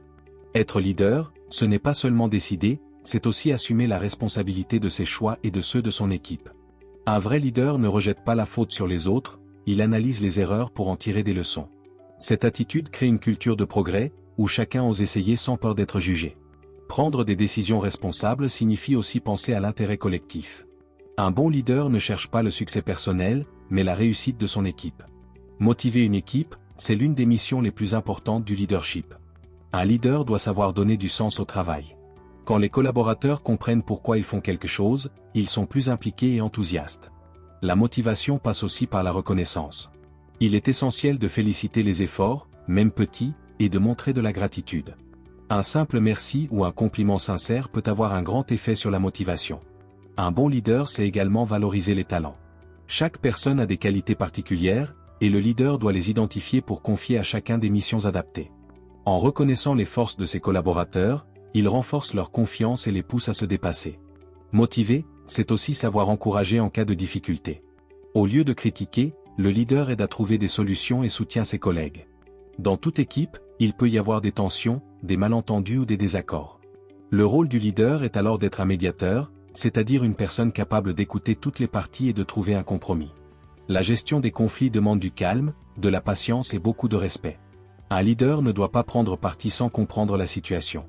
Il cherche à rétablir la communication et à transformer le conflit en occasion d'apprentissage. De plus, un bon leader entretient de bonnes relations professionnelles. Il sait créer un climat agréable où chacun se sent écouté et respecté. Les relations humaines sont la base d'une équipe solide. Sans confiance, il n'y a pas de collaboration durable. Les qualités professionnelles d'un leader incluent aussi une bonne organisation. Gérer une équipe, c'est coordonner plusieurs tâches, respecter les délais et prévoir les imprévus. Un leader organisé planifie les priorités, distribue les responsabilités et aide ses collègues à mieux s'organiser. La gestion du temps est essentielle. Un leader qui sait planifier évite le stress et améliore l'efficacité du groupe. Il doit aussi rester flexible, car certaines situations demandent des changements rapides. L'organisation n'est pas seulement une question de planning, c'est aussi une manière de montrer l'exemple. La rigueur du leader encourage l'équipe à travailler sérieusement. Les qualités professionnelles et relationnelles sont le pont entre la vision du leader et la réussite collective. Savoir écouter, décider, motiver, gérer les conflits et s'organiser sont des compétences qui transforment un groupe en une véritable équipe. Un leader qui maîtrise ces qualités crée une atmosphère de confiance et d'efficacité. Il ne dirige pas seulement avec des ordres, mais avec des valeurs humaines et professionnelles qui inspirent le respect. En combinant écoute, responsabilité et motivation, il aide les autres à grandir tout en atteignant les objectifs communs. On ne naît pas leader, on le devient. Le leadership n'est pas une qualité magique réservée à quelques personnes.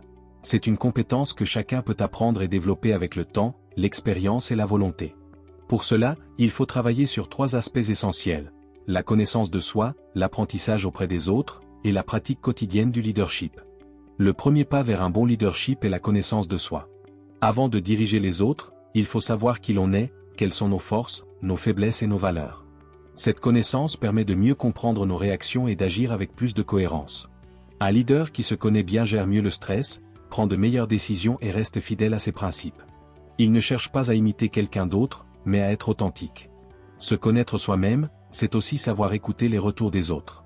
Le feedback est un outil précieux, il aide à voir ce que l'on ne perçoit pas toujours soi-même. Accepter les critiques constructives permet de progresser et de renforcer sa crédibilité.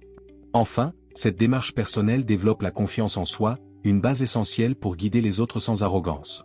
Un autre moyen efficace pour développer son leadership est d'apprendre des autres. Il existe de nombreux modèles de leaders, certains célèbres, d'autres anonymes, mais tous ont des expériences inspirantes. Observer la manière dont ils communiquent, prennent des décisions ou motivent leurs équipes est une excellente école. Lire des biographies, écouter des conférences, ou tout simplement échanger avec des personnes d'expérience aide à comprendre les différentes façons d'exercer le leadership. Apprendre des autres ne veut pas dire copier leur style. Chaque leader a sa propre personnalité et ses propres valeurs. Le but est de s'inspirer de leurs forces pour construire un style de leadership personnel.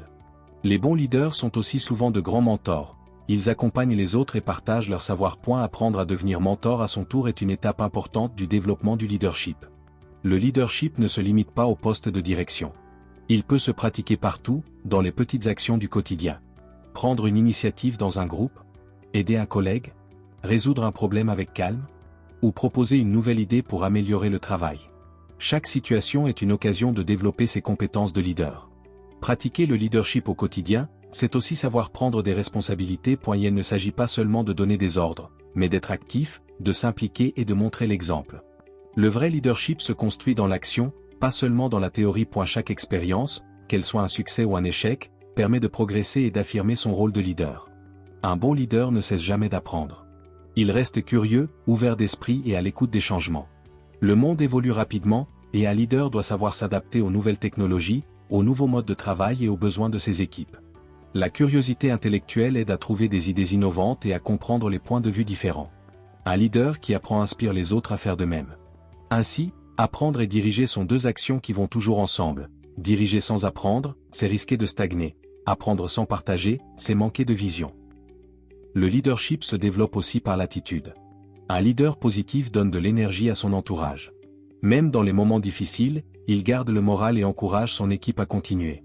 L'optimisme est une force contagieuse. Il aide à surmonter les obstacles, à voir les opportunités plutôt que les problèmes.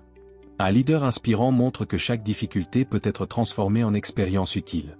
Cette attitude ne signifie pas ignorer les difficultés, mais les affronter avec courage et confiance. Les leaders qui inspirent le plus sont ceux qui gardent espoir et détermination, même dans les épreuves. Développer son leadership, c'est développer son humanité. Un bon leader apprend à se connaître, à apprendre des autres et à agir avec bienveillance. Il ne cherche pas le pouvoir, mais le progrès collectif. Ces qualités ne s'acquièrent pas du jour au lendemain, elles demandent de la patience, de la réflexion et de la pratique. Chaque effort fait grandir, renforce la confiance et améliore la relation avec les autres. Le leadership n'est donc pas un rôle réservé à une élite. Chacun peut devenir un leader dans son domaine, dans sa famille ou dans sa communauté, s'il agit avec sincérité, respect et responsabilité. Le leadership est bien plus qu'une fonction, c'est une manière d'être et d'agir. Tout au long de cet exposé, nous avons vu qu'un bon leader ne se définit pas seulement par son pouvoir ou son poste, mais par ses valeurs humaines, ses compétences relationnelles et sa capacité à inspirer les autres. Un bon leader possède d'abord des qualités humaines fortes. Il a une vision claire, agit avec intégrité et fait preuve d'intelligence émotionnelle.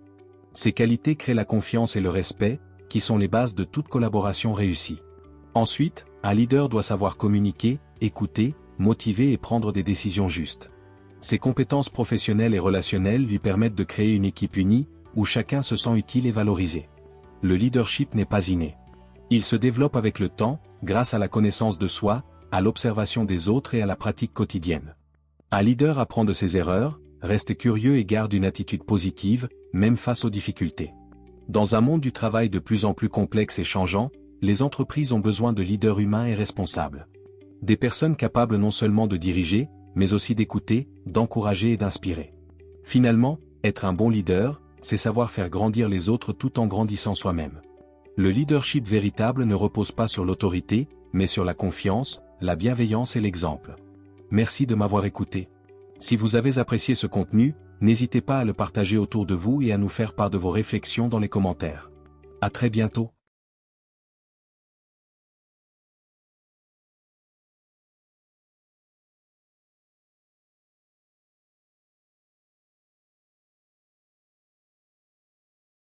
Chapitre 7. Se connaître et dépasser son ego pour mieux réussir au travail.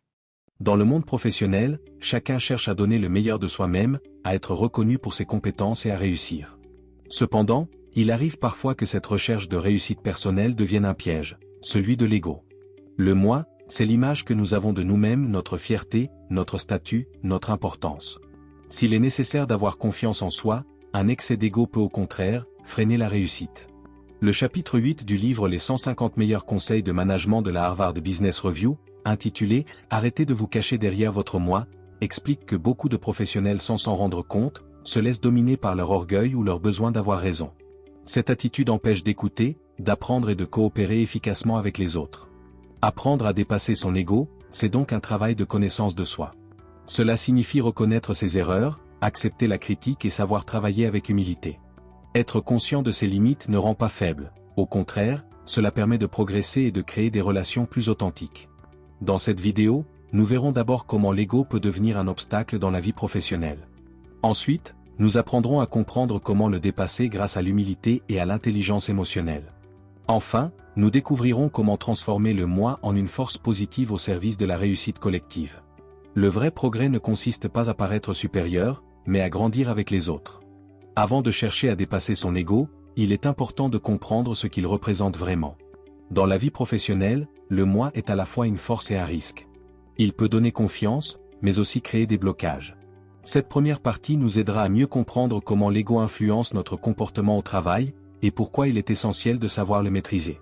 Le moi désigne l'image que chacun a de lui-même, c'est la conscience de sa valeur, de ses capacités et de son rôle dans un groupe. Avoir un moi fort peut être positif. Cela nous pousse à réussir, à défendre nos idées et à croire en nous.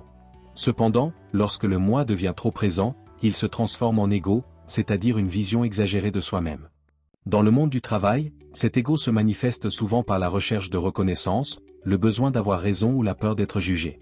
Il peut aussi pousser certaines personnes à cacher leurs faiblesses, à refuser l'aide des autres ou à se comparer sans cesse à leurs collègues.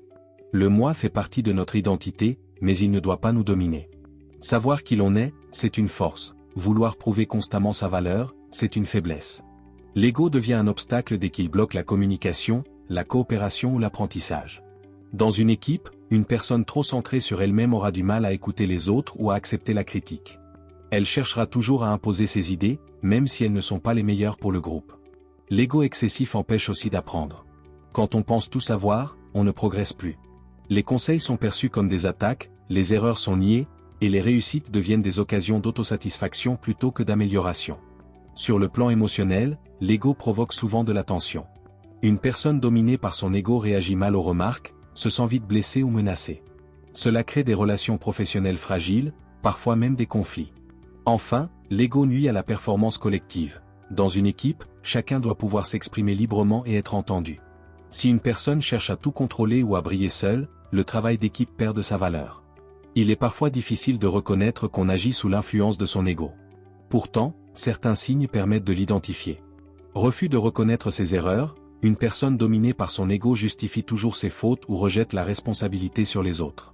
Besoin constant de prouver sa valeur, elle cherche à être admirée, à montrer qu'elle est la meilleure, même dans des situations simples. Peur de l'échec, l'ego supporte mal la défaite, car elle menace l'image idéale que la personne a d'elle-même. Difficulté à écouter, au lieu d'écouter pour comprendre, elle écoute pour répondre ou se défendre. Refus des critiques, tout commentaire est vécu comme une attaque personnelle. Ces comportements peuvent sembler anodins, mais à long terme, ils isolent la personne des autres. L'ego agit comme un mur invisible qui empêche la communication et la confiance. Un ego mal contrôlé a plusieurs conséquences dans le monde professionnel. D'abord, il détériore les relations. Une personne trop fière ou arrogante finit souvent par perdre le respect de ses collègues. Ensuite, il freine la créativité. L'ego pousse à rejeter les idées des autres, même si elles sont bonnes. Enfin, il augmente le stress, car vouloir toujours être parfait ou supérieur est une source de pression constante. L'ego peut aussi nuire à la carrière. Les dirigeants de grandes entreprises étudiées par la Harvard Business Review ont remarqué que ceux qui réussissent sur le long terme sont ceux qui savent écouter, s'adapter et apprendre, pas ceux qui veulent dominer. Autrement dit, la modestie est souvent une qualité plus efficace que l'orgueil. L'ego est naturel, il fait partie de notre personnalité.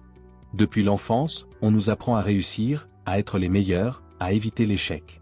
Dans le monde professionnel, cette culture de la performance renforce l'importance du moi.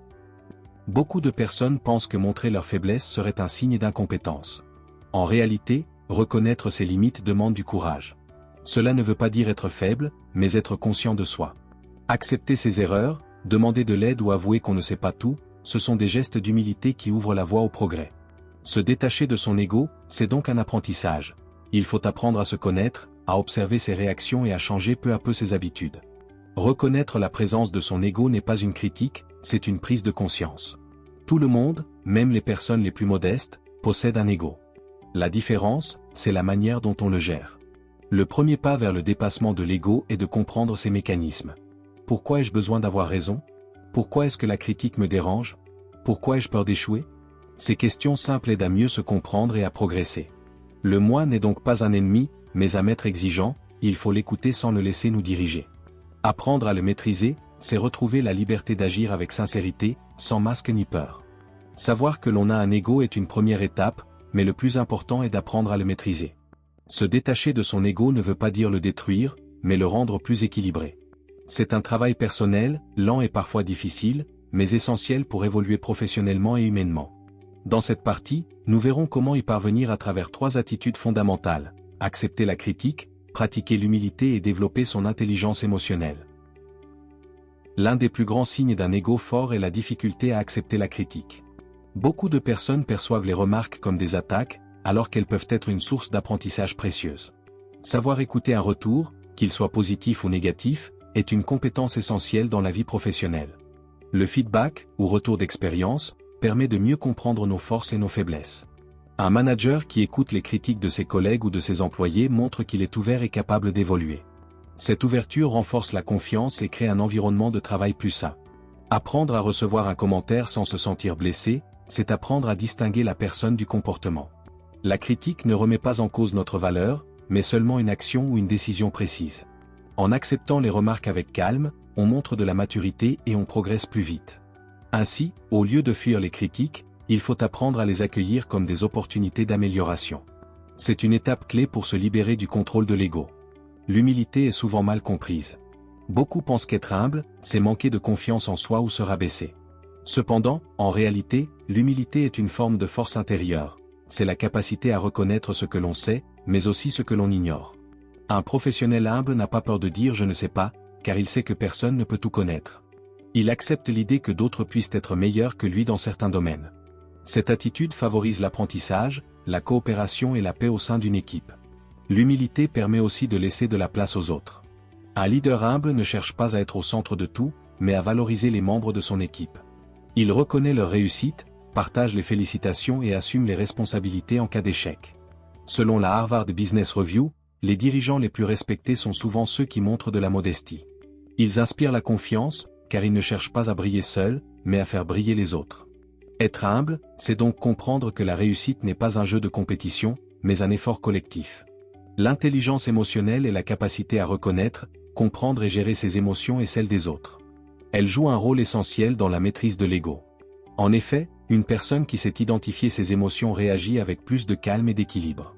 Lorsqu'on se sent critiqué ou contrarié, c'est souvent l'ego qui réagit le premier, colère, peur, frustration. Avec de la conscience émotionnelle, on apprend à observer ses réactions au lieu de les subir. On peut alors répondre de manière plus posée et plus rationnelle. L'intelligence émotionnelle aide aussi à mieux comprendre les autres. En percevant leurs émotions, leurs doutes ou leurs besoins, on développe plus d'empathie. Cette empathie réduit les conflits et favorise la coopération. Dans une équipe, un manager émotionnellement intelligent sait quand encourager, quand écouter et quand recadrer avec respect. Il crée ainsi une ambiance de travail équilibrée où chacun se sent reconnu. Développer son intelligence émotionnelle, c'est donc un moyen concret de garder son ego sous contrôle, tout en renforçant ses relations professionnelles. Pour maîtriser son ego, il faut d'abord se connaître profondément. Cela signifie observer ses pensées, ses émotions et ses comportements sans se juger. Pourquoi suis-je blessé par certaines remarques? Pourquoi ai-je besoin d'être reconnu? Pourquoi ai-je peur d'échouer? Ces questions simples permettent d'identifier les zones où l'ego agit le plus. Elles nous aident à comprendre nos réactions automatiques et à les transformer petit à petit. La connaissance de soi demande du temps et de la sincérité. Certains y parviennent grâce à la méditation, à la lecture ou à des discussions honnêtes avec des personnes de confiance. Plus on apprend à se comprendre, plus on devient capable d'agir avec calme et authenticité. L'une des meilleures façons de dépasser son ego est de prendre du recul sur les situations. Quand un problème ou un désaccord survient, il est utile de se demander, est-ce vraiment grave? Est-ce mon ego qui parle ou ma raison? Cette réflexion permet d'éviter les réactions impulsives. Elle nous aide à relativiser, à garder une vision plus large et plus objective. Prendre du recul, c'est aussi savoir accepter de ne pas tout contrôler. Dans la vie professionnelle, certaines choses échappent à notre pouvoir. Les décisions d'un supérieur, le comportement d'un collègue, les imprévus. Plutôt que de lutter contre tout, il est plus sage d'accepter la réalité et d'adapter ses efforts à ce qui dépend vraiment de nous. Une fois que l'on apprend à accepter les remarques, on peut aller plus loin, les utiliser pour grandir. Chaque retour, chaque échec ou chaque désaccord devient alors une leçon. Par exemple, un projet mal compris ou une erreur dans une présentation peut nous aider à mieux communiquer à l'avenir. Un refus ou une critique sévère peut nous apprendre la patience, la précision ou la persévérance. En transformant la critique en apprentissage, on sort du cercle de l'ego pour entrer dans celui du développement personnel. On cesse de réagir par orgueil et on agit par envie d'évoluer. Enfin, se détacher de son ego demande du courage. C'est accepter de ne pas tout maîtriser, de ne pas toujours avoir raison et d'apprendre des autres. Ce lâcher-prise n'est pas une faiblesse, c'est une preuve de sagesse. Celui qui parvient à lâcher son besoin de contrôle découvre une nouvelle liberté intérieure.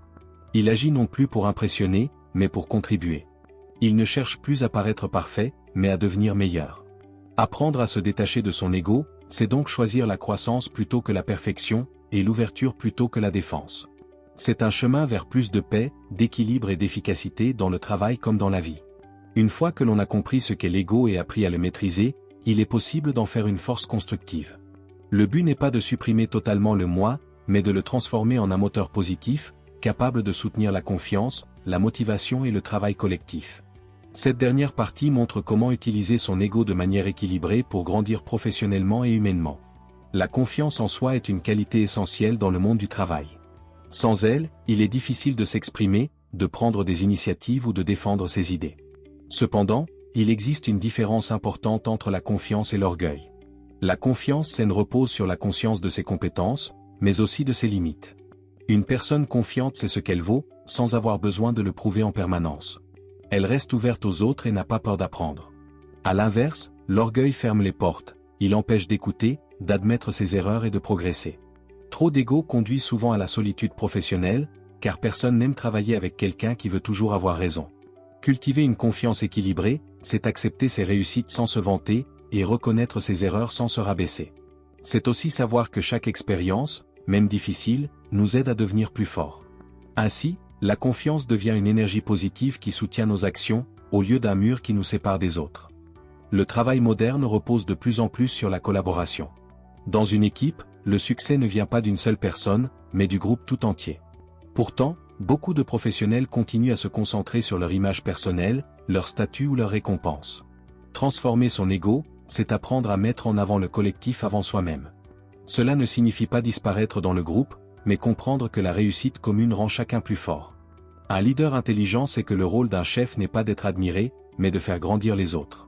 Quand un responsable partage les réussites et reconnaît la contribution de chacun, il crée un sentiment d'appartenance et de fierté.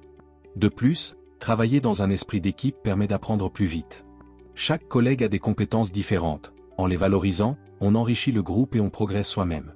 Ainsi, en mettant l'accent sur la coopération plutôt que la compétition, on transforme l'ego en moteur de solidarité et d'efficacité. Le développement personnel est un moyen concret de canaliser son ego vers la croissance. Au lieu de chercher à prouver sa valeur aux autres, on cherche à s'améliorer pour soi-même. Cela passe par l'apprentissage continu, la remise en question et la curiosité. Lire, écouter, observer et expérimenter sont autant de façons de progresser. Les personnes qui se forment régulièrement développent une meilleure vision du monde et une plus grande ouverture d'esprit. Le développement personnel aide aussi à renforcer la stabilité intérieure. Quand on se connaît bien, on n'a plus besoin de se comparer constamment aux autres. On agit selon ses valeurs, avec calme et assurance. De plus, un professionnel qui travaille sur lui-même devient souvent une source d'inspiration pour son entourage. Il motive les autres non pas par son autorité, mais par son attitude positive et son équilibre. Ainsi, le moi devient un outil de croissance, et non un obstacle à la réussite. Une autre manière de transformer son ego est d'adopter une attitude de service. Plutôt que de se demander qu'est-ce que je peux gagner, on apprend à se demander qu'est-ce que je peux apporter. Cette approche change complètement la relation au travail. Elle permet de voir la réussite non comme un moyen de se mettre en avant, mais comme une façon de contribuer au bien commun. Dans une entreprise, les personnes qui ont cet état d'esprit sont souvent les plus respectées. Elles partagent leurs connaissances, aident leurs collègues et cherchent des solutions pour améliorer l'ensemble. Servir les autres ne veut pas dire se sacrifier ou s'effacer. C'est une manière d'exprimer sa valeur avec générosité et intelligence. C'est aussi une source de satisfaction personnelle, car aider les autres donne un vrai sens à son travail. Ainsi, l'ego n'est plus tourné vers soi, mais vers l'action utile et constructive. L'un des dangers de l'ego est de pousser à jouer un rôle, celui du professionnel parfait, fort et sûr de lui en toutes circonstances. En revanche, cette façade finit souvent par créer de la fatigue et du stress, car elle n'est pas naturelle. Transformer son ego, c'est accepter d'être authentique. L'authenticité, c'est oser montrer qui l'on est vraiment, ses forces, ses doutes et même ses erreurs.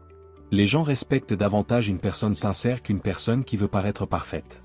Être authentique, c'est aussi être cohérent entre ce que l'on dit et ce que l'on fait. Cette cohérence inspire la confiance, car elle montre que nos paroles ont du sens et que nos valeurs guident nos décisions. Une image authentique attire la sympathie, favorise la coopération et rend le travail plus humain. C'est une forme de force tranquille, loin de l'arrogance ou du besoin de reconnaissance. Le meilleur moyen de montrer qu'on a dépassé son ego, c'est de donner l'exemple. Les gestes parlent souvent plus fort que les mots. Un leader humble, calme et juste inspire naturellement respect et admiration. En gérant son propre ego, on aide les autres à faire de même. Les membres d'une équipe se sentent plus à l'aise, plus écoutés et plus motivés. Ils osent s'exprimer sans crainte d'être jugés. L'exemple personnel crée un cercle vertueux. La confiance remplace la compétition, la coopération remplace la rivalité, et la réussite devient partagée. Ainsi, le moi transformé devient un instrument d'harmonie et de leadership authentique. Enfin, transformer son ego, c'est trouver un équilibre entre ses besoins personnels et ceux du groupe. Il ne s'agit pas de s'effacer, mais de donner à chacun sa juste place. Nous avons tous besoin de reconnaissance, mais cette reconnaissance doit venir du travail bien fait, et non du désir de supériorité. Un ego équilibré nous permet de défendre nos idées avec assurance tout en respectant celles des autres. Il nous pousse à progresser sans écraser, à briller sans aveugler. C'est cet équilibre qui fait la différence entre un simple professionnel compétent et un véritable leader humain et inspirant. Transformer son moi en une force positive, c'est donc apprendre à utiliser son énergie intérieure pour créer, coopérer et inspirer. C'est la marque d'une maturité professionnelle et personnelle qui ouvre la voie à un succès durable et équilibré. merci de m'avoir écouté. Si vous avez apprécié ce contenu, n'hésitez pas à le partager autour de vous et à nous faire part de vos réflexions dans les commentaires. À très bientôt. Chapitre 8. Construire et motiver une équipe efficace. Dans le monde du travail d'aujourd'hui, la réussite d'une entreprise ne dépend plus seulement des talents individuels, mais surtout de la force du travail en équipe. Une équipe soudée, motivée et bien organisée peut accomplir des projets ambitieux et surmonter les difficultés plus facilement. C'est pourquoi savoir construire et motiver une équipe efficace est devenu une compétence essentielle pour tout manager ou responsable. Le chapitre 7 du livre Les 150 meilleurs conseils de management de la Harvard Business Review met en avant l'idée que le rôle du leader n'est pas seulement de donner des ordres, mais surtout de créer un environnement de confiance et de collaboration. Une équipe efficace repose sur 3 piliers, une structure claire, une communication ouverte et une motivation durable. Former une équipe, c'est d'abord choisir des personnes aux compétences variées et complémentaires. Ensuite, il faut savoir motiver chaque membre, reconnaître ses efforts et lui donner envie de contribuer au projet collectif. Enfin, pour que cette équipe reste performante dans la durée, il est nécessaire de maintenir la cohésion et de gérer les éventuels conflits avec intelligence et respect. Dans ce podcast, nous allons donc voir comment construire une équipe solide, comment motiver ses membres, et comment entretenir la cohésion et la performance du groupe. Car au-delà des méthodes et des techniques, une vérité demeure: le succès d'une équipe repose avant tout sur la confiance, la communication et la reconnaissance mutuelle. Construire une équipe solide, c'est poser les bases de la réussite collective. Avant de parler de motivation ou de performance, il faut d'abord créer un groupe équilibré, uni et bien organisé. Une équipe ne se forme pas au hasard, elle se construit avec soin, réflexion et respect. La première étape pour construire une équipe efficace consiste à choisir les bonnes personnes. Chaque membre doit apporter une valeur particulière, ses compétences, son expérience ou encore sa manière de penser. Une équipe trop homogène risque de manquer d'idées nouvelles, tandis qu'une équipe trop différente peut avoir du mal à coopérer. Le secret, c'est la complémentarité. Par exemple, certaines personnes sont plus créatives, d'autres plus organisées ou plus à l'aise pour communiquer. Un bon manager sait reconnaître ses qualités et créer un équilibre entre les différents profils. De plus, il ne faut pas se limiter au diplôme. Les qualités humaines comme la motivation, la fiabilité ou la capacité à travailler en groupe sont tout aussi importantes. Une fois l'équipe formée, il est essentiel de définir un objectif commun. Sans objectif clair, chacun travaille dans son coin et la motivation diminue. L'objectif doit être précis, réaliste et compréhensible par tous. Donner un but commun, c'est aussi donner du sens au travail collectif. Les membres de l'équipe doivent savoir pourquoi ils travaillent et ce que leur effort va produire. Un leader efficace prend donc le temps d'expliquer la vision du projet, les résultats attendus et les étapes pour y arriver. Quand une équipe partage un objectif clair, elle devient naturellement plus motivée et plus unie. Dans une équipe, chacun doit savoir ce qu'il a à faire. Le rôle de chaque personne doit être défini dès le début pour éviter les malentendus ou les conflits. Un bon leader répartit les tâches selon les compétences de chacun et s'assure que le travail est équitable. Il faut aussi laisser une certaine autonomie. Une équipe efficace fonctionne mieux quand chaque membre se sent responsable de son travail et libre de proposer des idées. Trop de contrôle peut créer du stress ou bloquer la créativité. L'équilibre entre liberté et responsabilité est donc essentiel. Un bon manager guide sans étouffer. La confiance est la base de toute équipe solide. Sans confiance, il n'y a pas de collaboration possible. Chaque membre doit se sentir respecté, écouté et soutenu. Le manager doit montrer l'exemple, être honnête, transparent et cohérent dans ses paroles et ses actions. Il doit aussi encourager une communication ouverte, où chacun peut s'exprimer sans peur d'être jugé. Quand les gens se sentent libres de parler, ils partagent plus facilement leurs idées, leurs difficultés et leurs réussites. Cela renforce la cohésion et la solidarité. La confiance permet aussi de gérer les erreurs avec bienveillance. Dans une équipe saine, on ne cherche pas des coupables, on cherche des solutions. Ainsi, les membres apprennent de leurs erreurs et progressent ensemble. Une équipe solide est souvent une équipe diverse. La diversité ne concerne pas seulement l'âge ou la culture, mais aussi les parcours, les expériences et les points de vue. Chaque différence apporte une nouvelle idée, une autre manière de voir les choses.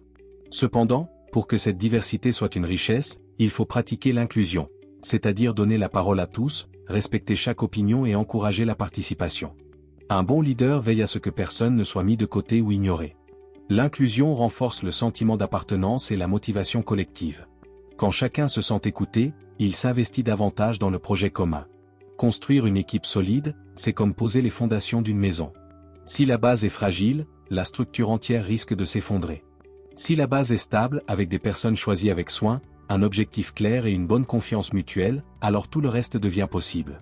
Une équipe bien construite travaille plus efficacement, communique mieux et surmonte plus facilement les obstacles. Elle devient une force collective, où chaque individu trouve sa place et contribue au succès commun. Ainsi, la construction d'une équipe solide n'est pas seulement une étape technique. C'est une aventure humaine basée sur le respect, la confiance et la coopération. Construire une équipe solide est une première étape, mais pour qu'elle reste performante dans le temps, il faut apprendre à motiver ses membres. La motivation est le moteur de toute réussite collective. Une équipe sans motivation peut vite perdre son énergie, son intérêt et sa créativité. Le rôle du leader est donc de donner du sens, de la reconnaissance et de la confiance à chaque personne. La reconnaissance est l'un des besoins humains les plus importants. Chaque membre d'une équipe veut sentir que son travail compte vraiment. Lorsqu'un manager félicite ses collaborateurs, il ne s'agit pas seulement de politesse, c'est une façon de renforcer leur engagement. Un remerciement sincère, une remarque positive ou une simple attention peuvent avoir un grand impact sur la motivation. Les études de la Harvard Business Review montrent qu'une reconnaissance régulière améliore la performance et réduit le stress au travail. La valorisation ne doit pas être exagérée ni injuste. Elle doit être honnête, spécifique et méritée, sinon elle perd sa valeur. Le leader doit aussi reconnaître les efforts, pas seulement les résultats. Cela encourage la persévérance et la confiance. Donner de la motivation, c'est aussi offrir de la liberté. Une équipe motivée est une équipe où chacun peut prendre des initiatives et être acteur de ses décisions. Quand le manager fait confiance à ses collaborateurs, ils se sentent responsables et impliqués. Ils n'attendent plus les ordres, ils proposent, innovent et participent activement. Cette autonomie favorise la créativité et l'efficacité. Cependant, la liberté doit toujours aller de pair avec la responsabilité. Le leader doit accompagner ses collaborateurs, les soutenir, mais aussi leur rappeler leurs engagements et leurs objectifs. Un équilibre entre liberté et responsabilité crée un climat de respect mutuel et de motivation durable. Une équipe motivée repose sur une communication claire, ouverte et bienveillante. Un leader qui communique bien sait encourager sans juger, expliquer sans imposer, et corriger sans blesser. La communication positive consiste à utiliser des mots simples, respectueux et constructifs. Plutôt que de critiquer, il vaut mieux proposer des solutions. Plutôt que de donner des ordres, il vaut mieux donner du sens. Le leader doit aussi savoir donner un feedback, retour, utile. Un feedback constructif aide les collaborateurs à progresser sans se sentir attaqués. Il valorise les points forts et aide à améliorer les points faibles. Une communication positive crée une atmosphère agréable, où chacun ose s'exprimer, poser des questions et partager ses idées. C'est ainsi que naît la confiance entre le manager et son équipe. Pour qu'une équipe reste motivée, il faut aussi penser à son évolution. Les gens se démotivent quand ils ont l'impression de stagner, de ne plus apprendre. Un bon leader comprend cela et cherche à développer les compétences de chacun. Il peut proposer des formations, encourager la lecture, le partage d'expériences ou la participation à de nouveaux projets. L'objectif est de faire sentir à chaque collaborateur qu'il progresse et qu'il devient plus compétent. Le développement professionnel ne profite pas seulement à la personne, mais aussi à l'entreprise. Une équipe formée, curieuse et ouverte est plus performante et plus créative. Le manager doit donc agir comme un mentor, c'est-à-dire une personne qui guide, conseille et soutient les autres dans leur évolution. La motivation ne se limite pas aux tâches ou aux résultats. Elle dépend aussi du bien-être au travail. Un environnement sain, respectueux et équilibré favorise la concentration et la satisfaction. Un bon leader doit être attentif à la charge de travail, au stress et aux besoins personnels des membres de son équipe. Il doit encourager les pauses, le dialogue et le soutien entre collègues. Quand les gens se sentent bien, ils sont plus motivés, plus créatifs et plus fidèles à leur équipe. Le bien-être est donc une forme d'énergie positive qui nourrit la motivation sur le long terme. La motivation transforme une équipe ordinaire en une équipe performante. Elle donne envie d'aller plus loin, d'apprendre et de réussir ensemble. Une équipe motivée travaille avec enthousiasme et solidarité. Les relations sont plus harmonieuses, les conflits sont mieux gérés, et chacun se sent fier de participer au succès collectif. À l'inverse, une équipe démotivée devient vite désorganisée. Les erreurs augmentent, la communication se dégrade et la confiance disparaît. Motiver et valoriser les autres, c'est donc un acte de leadership à part entière. C'est un art qui demande de l'écoute, du respect et une attention constante. Un leader qui sait reconnaître les efforts, donner du sens au travail et offrir de l'autonomie crée une équipe soudée, efficace et heureuse. Une équipe solide et motivée représente un véritable atout pour toute organisation. Cependant, pour qu'elle reste efficace sur la durée, il ne suffit pas de bien la construire ni de la motiver une fois. Il faut entretenir sa cohésion et préserver sa performance jour après jour. Le rôle du leader est donc d'agir comme un guide attentif, capable de maintenir l'unité, de résoudre les tensions et de favoriser le progrès collectif. La cohésion est ce qui unit les membres d'un groupe. C'est le sentiment d'appartenir à une même équipe et de partager un objectif commun. Quand la cohésion est forte, les collaborateurs se soutiennent, s'écoutent et travaillent avec enthousiasme. Pour renforcer cette cohésion, le leader doit créer des moments d'échange et de partage. Ces moments peuvent être liés au travail comme des réunions régulières mais aussi plus détendus, comme un repas d'équipe ou une activité commune. Ces instants renforcent les liens humains et facilitent la communication. La cohésion repose aussi sur des valeurs communes: le respect, la solidarité, la confiance et la coopération. Le manager doit rappeler et incarner ces valeurs dans son comportement quotidien. Lorsqu'il agit avec équité et bienveillance, il encourage naturellement ses collaborateurs à faire de même. Enfin, il est important de mettre en avant les réussites collectives plutôt que les succès individuels. Cela renforce l'esprit d'équipe et montre que chaque victoire est le fruit d'un effort partagé. Dans toute équipe, des désaccords peuvent apparaître.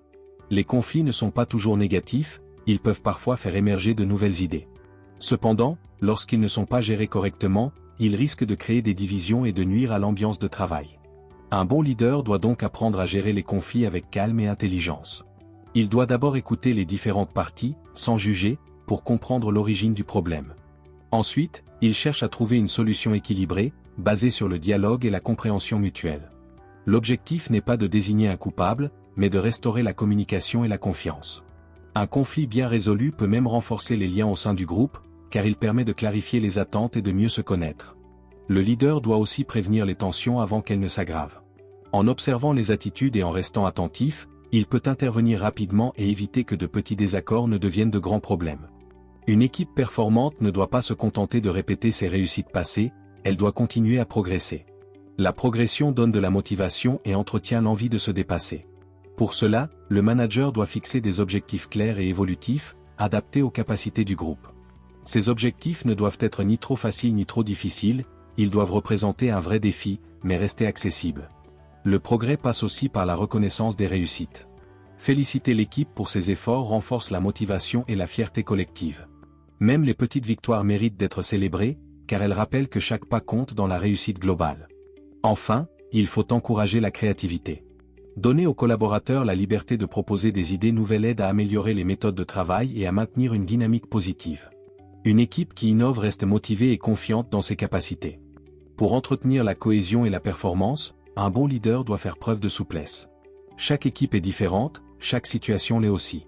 Le manager doit donc savoir adapter son style de direction selon les besoins du moment.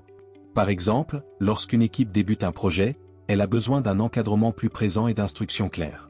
Toutefois, une équipe expérimentée préférera une plus grande autonomie pour s'exprimer librement. Cette capacité à s'adapter rend le leader plus efficace et plus respecté. Elle montre qu'il ne cherche pas à imposer son autorité, mais à accompagner son équipe vers le succès.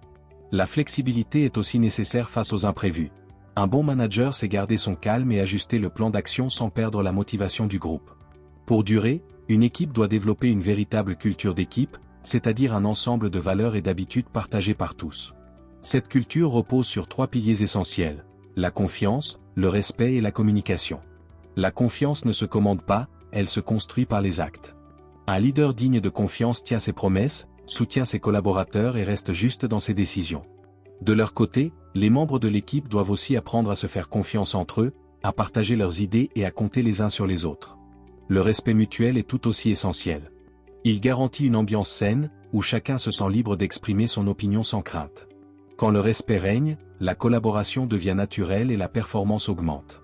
Enfin, la communication doit rester constante et sincère.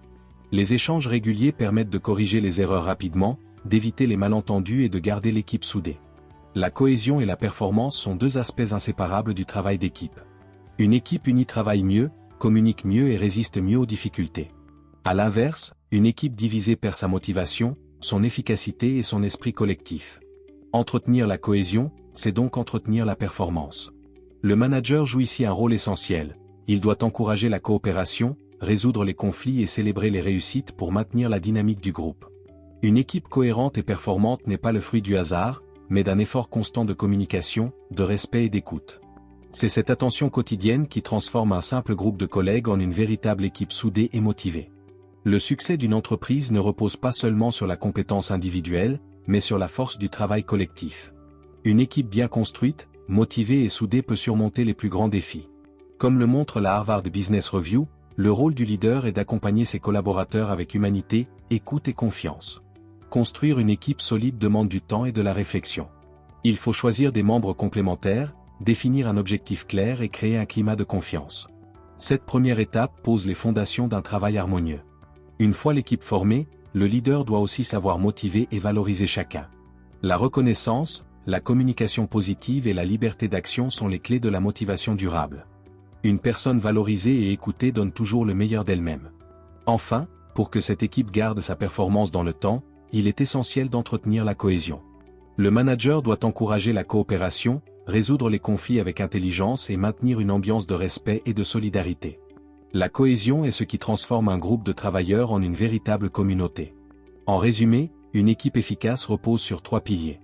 Une base solide et bien organisée, une motivation sincère et partagée, et une cohésion entretenue chaque jour. Être un bon leader, c'est donc bien plus que diriger, c'est inspirer, écouter et faire grandir les autres. Une équipe motivée et unie n'est pas seulement plus performante, elle est aussi plus heureuse, et c'est là le vrai secret du succès collectif. Merci de m'avoir écouté.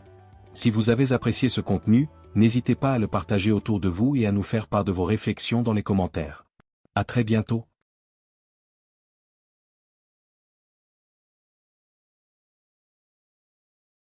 Chapitre 9. Apprenez à écouter. Dans un monde professionnel marqué par la rapidité, la pression des résultats et la multiplication des échanges numériques, l'art d'écouter est devenu une compétence rare mais essentielle. Trop souvent, les managers et les dirigeants confondent entendre et écouter. Entendre, c'est percevoir des sons. Écouter, c'est comprendre, ressentir et s'intéresser réellement à ce que l'autre veut exprimer. Le chapitre 10 du livre Les 150 meilleurs conseils de management de la Harvard Business Review, intitulé « Apprenez à écouter », insiste sur l'idée que l'écoute active n'est pas une simple attitude de politesse, mais un véritable outil de management. Écouter, c'est offrir à l'autre un espace d'expression, reconnaître sa valeur et établir un lien de confiance. Dans une équipe, un manager qui écoute sincèrement crée un climat d'ouverture, favorise la collaboration et renforce la motivation de ses collaborateurs. Pourtant, écouter demande un effort conscient. Cela suppose de mettre de côté ses jugements, de se concentrer pleinement sur l'autre et de résister à la tentation d'interrompre ou de répondre trop vite. L'écoute active implique aussi de décoder le langage non verbal, d'observer les émotions, et d'utiliser le silence comme un outil de compréhension. Dans cet exposé, nous analyserons d'abord pourquoi l'écoute est une compétence fondamentale pour tout leader moderne. Ensuite, nous découvrirons les techniques de l'écoute active recommandées par la Harvard Business Review. Enfin, nous verrons comment l'écoute peut devenir une véritable stratégie de leadership, capable de transformer la communication, la cohésion d'équipe et la performance au sein d'une organisation. Écouter, c'est plus qu'entendre, c'est comprendre pour mieux agir. Écouter est une qualité que beaucoup de personnes pensent posséder, mais que peu maîtrisent réellement. Dans le monde professionnel, on parle souvent de communication, mais rarement d'écoute, comme si parler était plus important que comprendre. Pourtant, selon la Harvard Business Review, l'écoute est l'un des piliers du management efficace.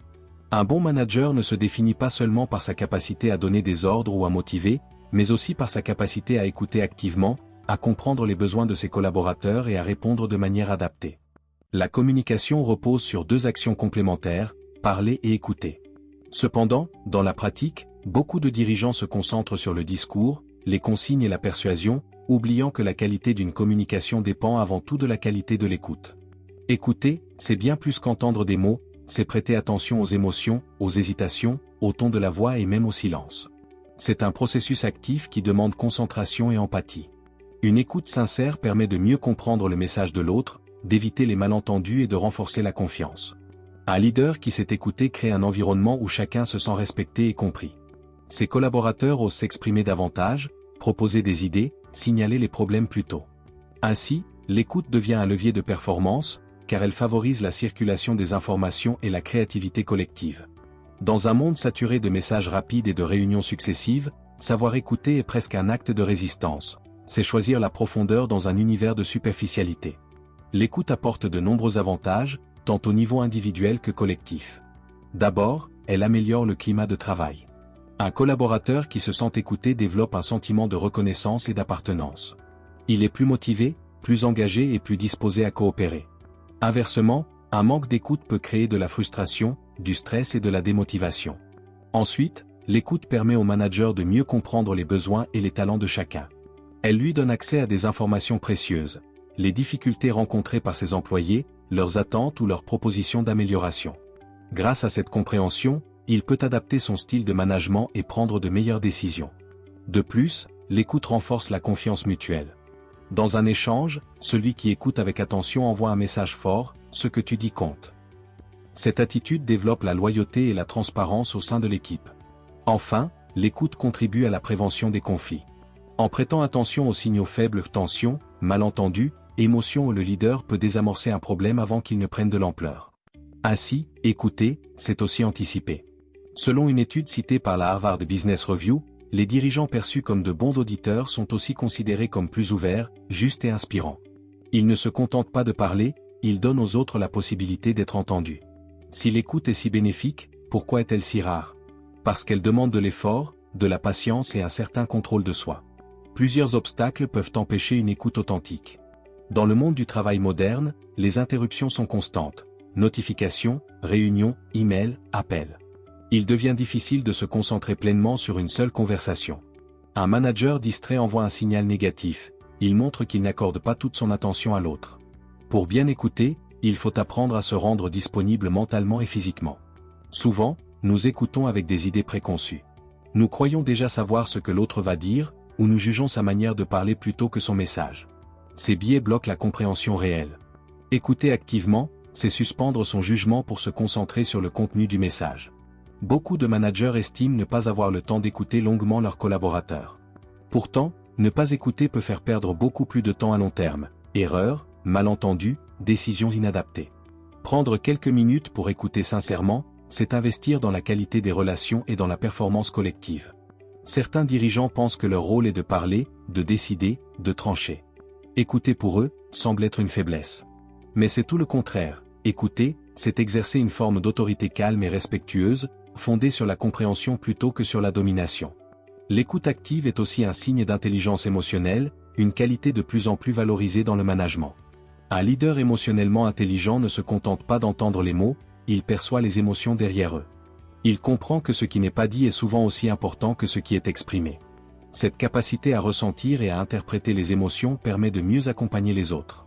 Par exemple, détecter qu'un collaborateur est inquiet ou démotivé avant qu'il ne le dise explicitement peut aider à réagir plus tôt. C'est cette sensibilité qui différencie un manager autoritaire d'un leader humain et inspirant.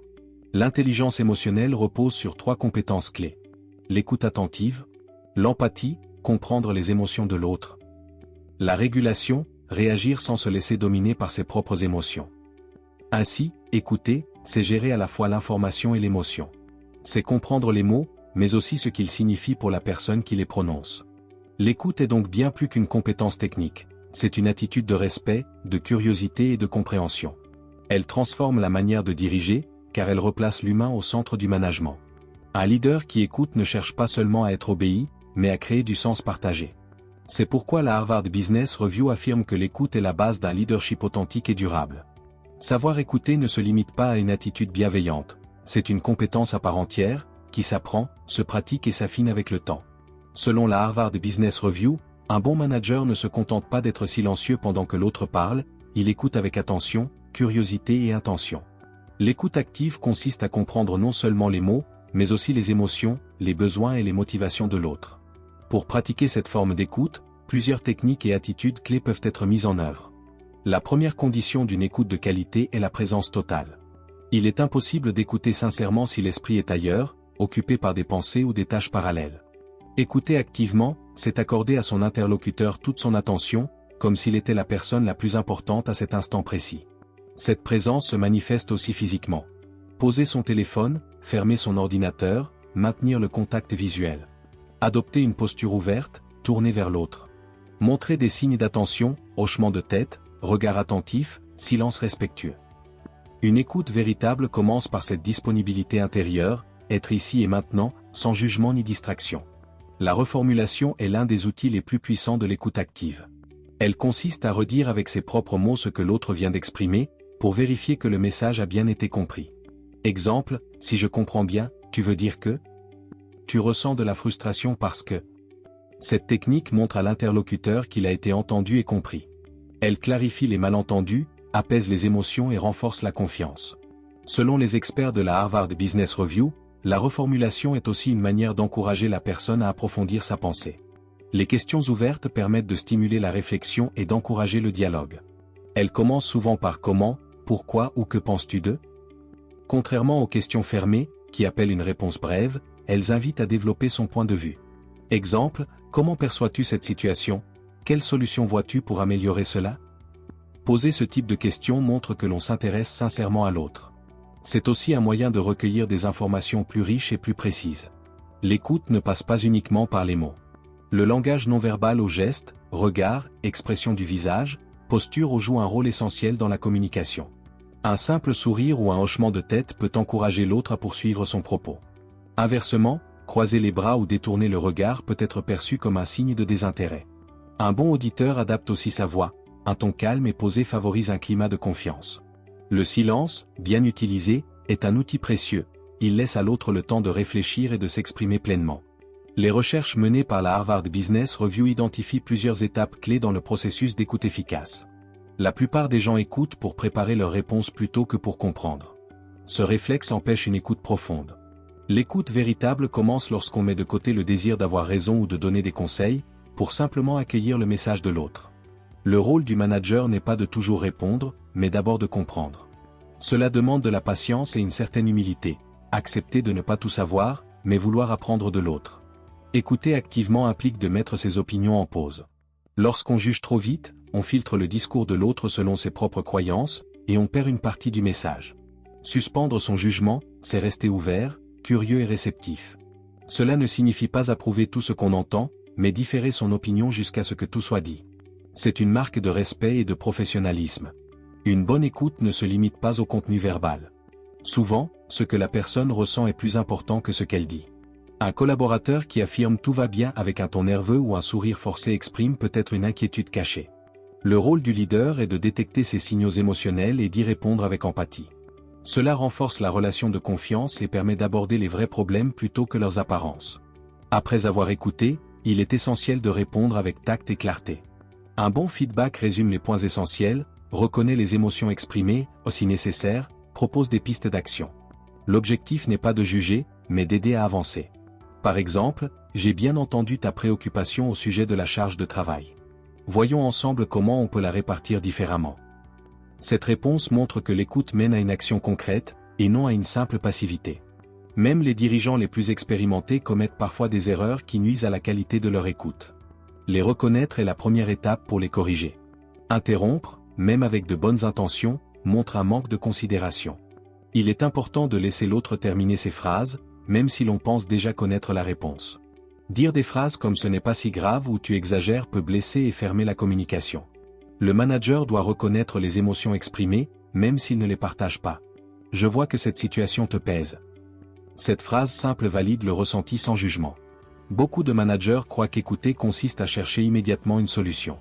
Mais parfois, la personne veut d'abord être comprise avant d'entendre des conseils. Mieux vaut demander, souhaites-tu que je t'aide à trouver une solution, ou tu veux juste que je t'écoute? Cette question évite les malentendus et montre une grande sensibilité relationnelle.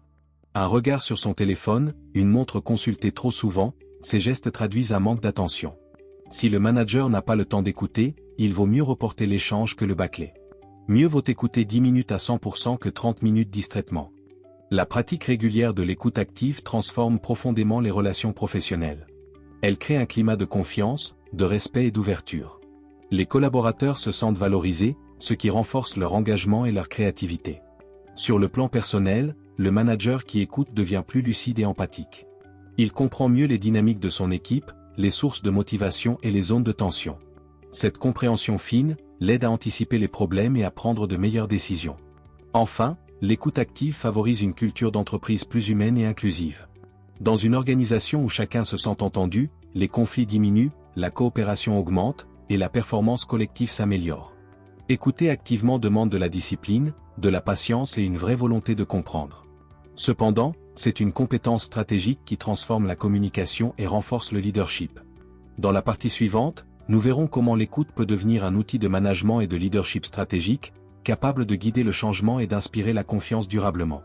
L'écoute ne se limite pas à une attitude personnelle de politesse ou de bienveillance, c'est une compétence stratégique. Dans le monde du management moderne, un leader efficace n'est pas celui qui parle le plus, mais celui qui écoute avec intelligence, comprend les besoins de ses équipes et transforme ces informations en décisions concrètes. L'écoute devient alors un outil de leadership, un levier de motivation et de performance collective. Un manager qui écoute n'est pas passif, il recueille des informations essentielles pour comprendre la réalité du terrain.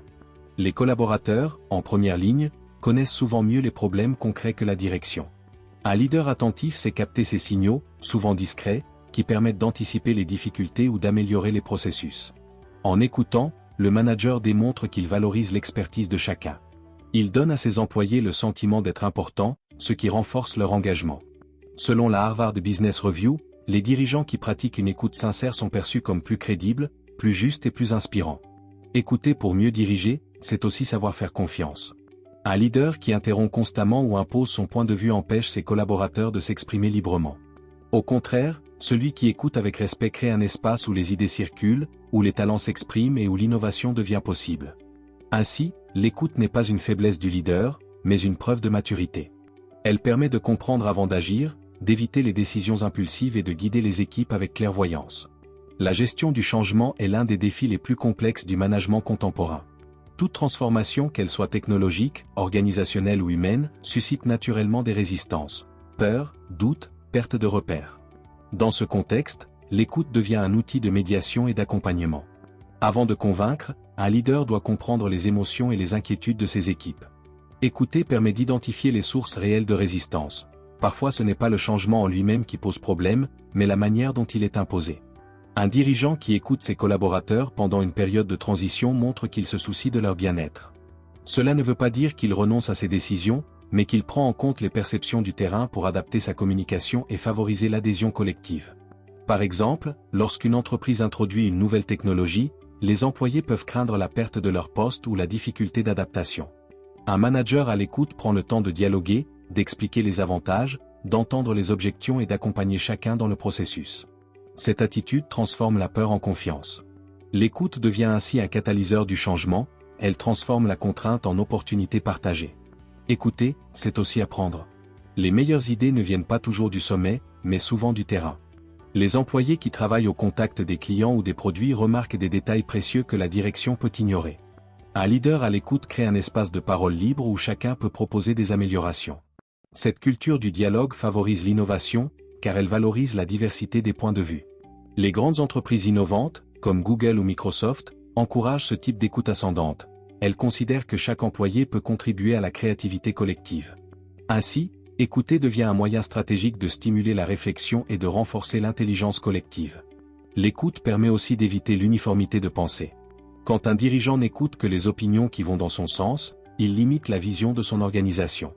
Au contraire, un leader qui s'ouvre aux critiques et aux perspectives différentes enrichit la prise de décision. En d'autres termes, écouter, c'est innover intelligemment. Les conflits font partie de la vie d'une équipe, différences de personnalité, rivalité, incompréhension. Le rôle du manager n'est pas de les éviter, mais de les résoudre de manière constructive. L'écoute est ici une arme redoutablement efficace. Avant de chercher qui a raison, il faut comprendre ce que chacun ressent et ce qu'il essaie de dire. Souvent, les désaccords naissent d'un manque d'écoute ou d'un malentendu. Un bon leader écoute les deux parties sans jugement, reformule les propos pour clarifier les points de désaccord et cherche un terrain d'entente. Cette méthode crée un climat d'équité et de respect, même dans les situations tendues. L'écoute active permet aussi de désamorcer les émotions fortes. Lorsqu'une personne se sent écoutée, sa colère ou sa frustration diminue naturellement.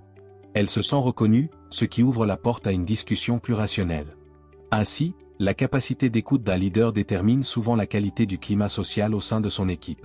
L'un des aspects les plus profonds du leadership est la capacité à inspirer les autres. Un leader inspirant n'impose pas, il influence positivement par son attitude et sa présence. Et cette influence commence par une écoute sincère. Quand un dirigeant prend le temps d'écouter chaque membre de son équipe, il transmet un message fort, ta voix compte. Cela développe un sentiment d'appartenance et de fierté. Les collaborateurs ne travaillent plus seulement pour un salaire, mais pour un projet commun dans lequel ils se sentent impliqués. Cette approche humaniste du management renforce la motivation intrinsèque, celle qui vient du plaisir de contribuer, d'apprendre et de se sentir utile. De plus, un leader qui écoute inspire la réciprocité, ses collaborateurs l'écoutent à leur tour. Le dialogue devient alors équilibré, fluide et respectueux. Cette qualité d'écoute mutuelle est le signe d'une organisation mature et cohérente. De nombreux dirigeants reconnus attribuent une partie de leur réussite à leur capacité d'écoute. Par exemple, Satya Nadella, PDG de Microsoft, a profondément transformé la culture de son entreprise en prônant l'écoute avant l'action. Il a instauré une culture de l'empathie, encourageant les managers à écouter activement leurs équipes et leurs clients avant de décider. Indra Nooyi, ancienne PDG de PepsiCo, expliquait qu'elle appelait personnellement les parents de ses employés pour les remercier d'avoir élevé des leaders remarquables. Ce geste d'écoute et de reconnaissance a renforcé la loyauté et la motivation au sein de son entreprise. Nelson Mandela, grand leader politique, disait souvent « Je ne perds jamais. Soit je gagne, soit j'apprends ». Cette phrase illustre parfaitement la puissance de l'écoute, apprendre de chaque situation, même des critiques, pour s'améliorer. Ces exemples montrent que l'écoute est une force de transformation. Elle rapproche, inspire et construit. Lorsqu'un manager intègre réellement l'écoute dans son style de leadership, les effets sont visibles à plusieurs niveaux. Humainement, les collaborateurs se sentent compris, respectés et valorisés. Organisationnellement, la communication devient plus fluide, les erreurs diminuent et la cohésion d'équipe s'améliore. Stratégiquement, le leader prend de meilleures décisions, car elle repose sur une compréhension fine de la réalité. À long terme, cette approche crée une culture d'entreprise durable, fondée sur la confiance et le dialogue. Dans un monde professionnel souvent dominé par la compétition et la rapidité, les leaders à l'écoute se distinguent par leur sagesse, leur humilité et leur humanité. L'écoute, loin d'être une simple compétence relationnelle, est donc un véritable outil stratégique de leadership. Elle transforme la communication en compréhension, la hiérarchie en coopération et le pouvoir en influence bienveillante. En écoutant, le leader n'impose plus, il inspire. Et c'est cette écoute authentique qui fait naître la confiance, la motivation et la réussite durable. Dans un monde où la parole domine, savoir écouter est devenu un acte rare et puissant. Le chapitre « Apprenez à écouter » de la Harvard Business Review nous rappelle que l'écoute n'est pas une attitude passive, mais une compétence active, au cœur du leadership moderne.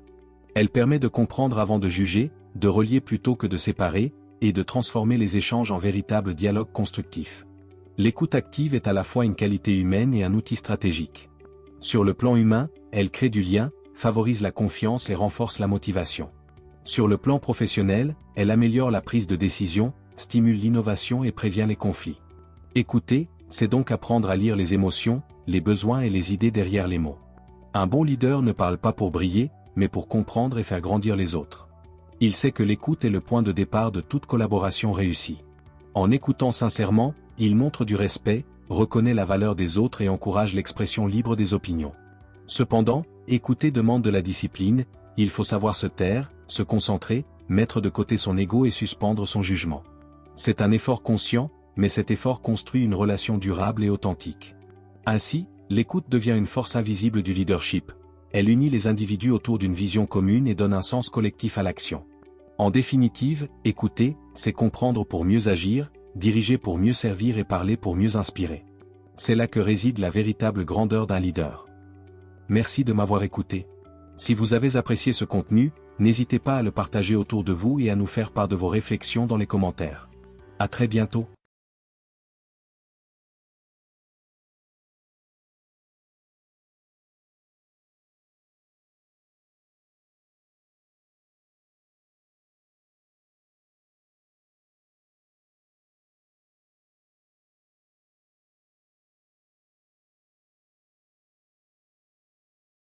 Chapitre 10. Mettez la critique à profit. Dans la vie professionnelle comme dans la vie quotidienne, personne n'échappe à la critique. Recevoir une remarque sur son travail ou sur son comportement peut être difficile, car cela touche à notre image personnelle. Pourtant, la critique n'est pas toujours une attaque, elle peut aussi être un outil précieux pour progresser et s'améliorer. Le chapitre 9 du livre Les 150 meilleurs conseils de management de la Harvard Business Review, intitulé « Mettez la critique à profit », explique que la manière dont nous réagissons face à la critique détermine souvent notre réussite. Certaines personnes se ferment, se justifient ou se vexent. D'autres, au contraire, écoutent, réfléchissent et transforment ces remarques en opportunités d'apprentissage. Dans le monde du travail, savoir gérer la critique est une compétence essentielle. Un employé ou un manager capable d'accepter les commentaires, même négatifs, montre qu'il a de la maturité, de la confiance et une vraie volonté d'évoluer. Il ne s'agit pas de tout accepter sans réflexion, mais de distinguer la critique constructive, celle qui aide à progresser, de la critique destructrice, souvent inutile. Apprendre à écouter, À garder son calme et à utiliser les remarques de manière intelligente permet de renforcer ses compétences et ses relations avec les autres. Dans ce chapitre, nous verrons d'abord ce qu'est réellement la critique et pourquoi elle joue un rôle important dans la communication. Ensuite, nous apprendrons comment adopter une attitude positive pour mieux la recevoir. Enfin, nous découvrirons comment la transformer en un véritable moteur de progrès personnel et professionnel.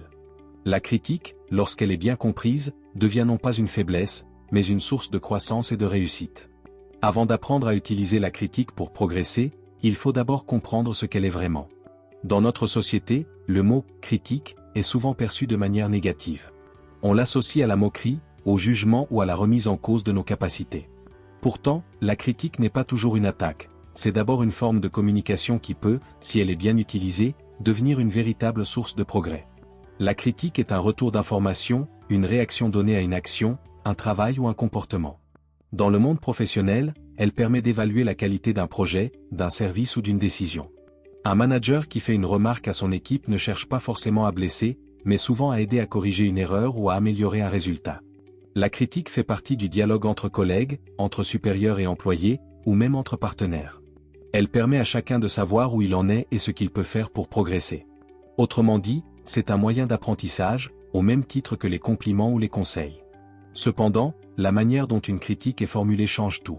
Une remarque donnée avec respect et bienveillance peut motiver et encourager, alors qu'une remarque sèche ou injuste peut décourager et blesser. C'est pourquoi il est essentiel de savoir reconnaître la vraie intention derrière une critique.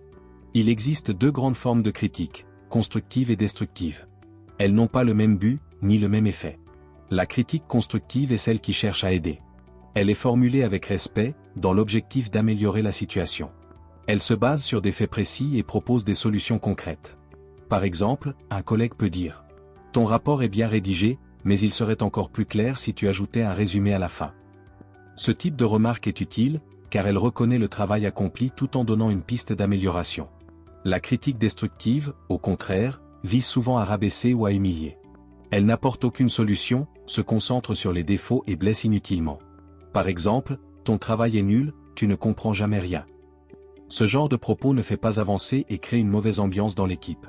Savoir faire la différence entre ces deux types de critiques est fondamental.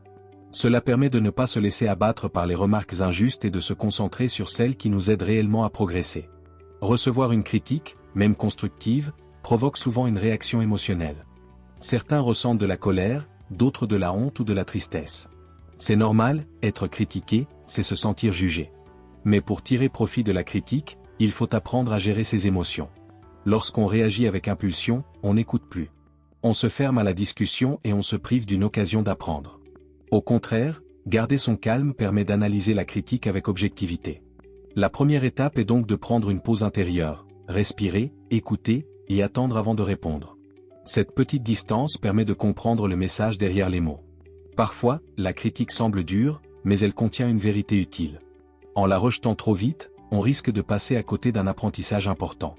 Dans le travail, la critique est une forme de feedback indispensable.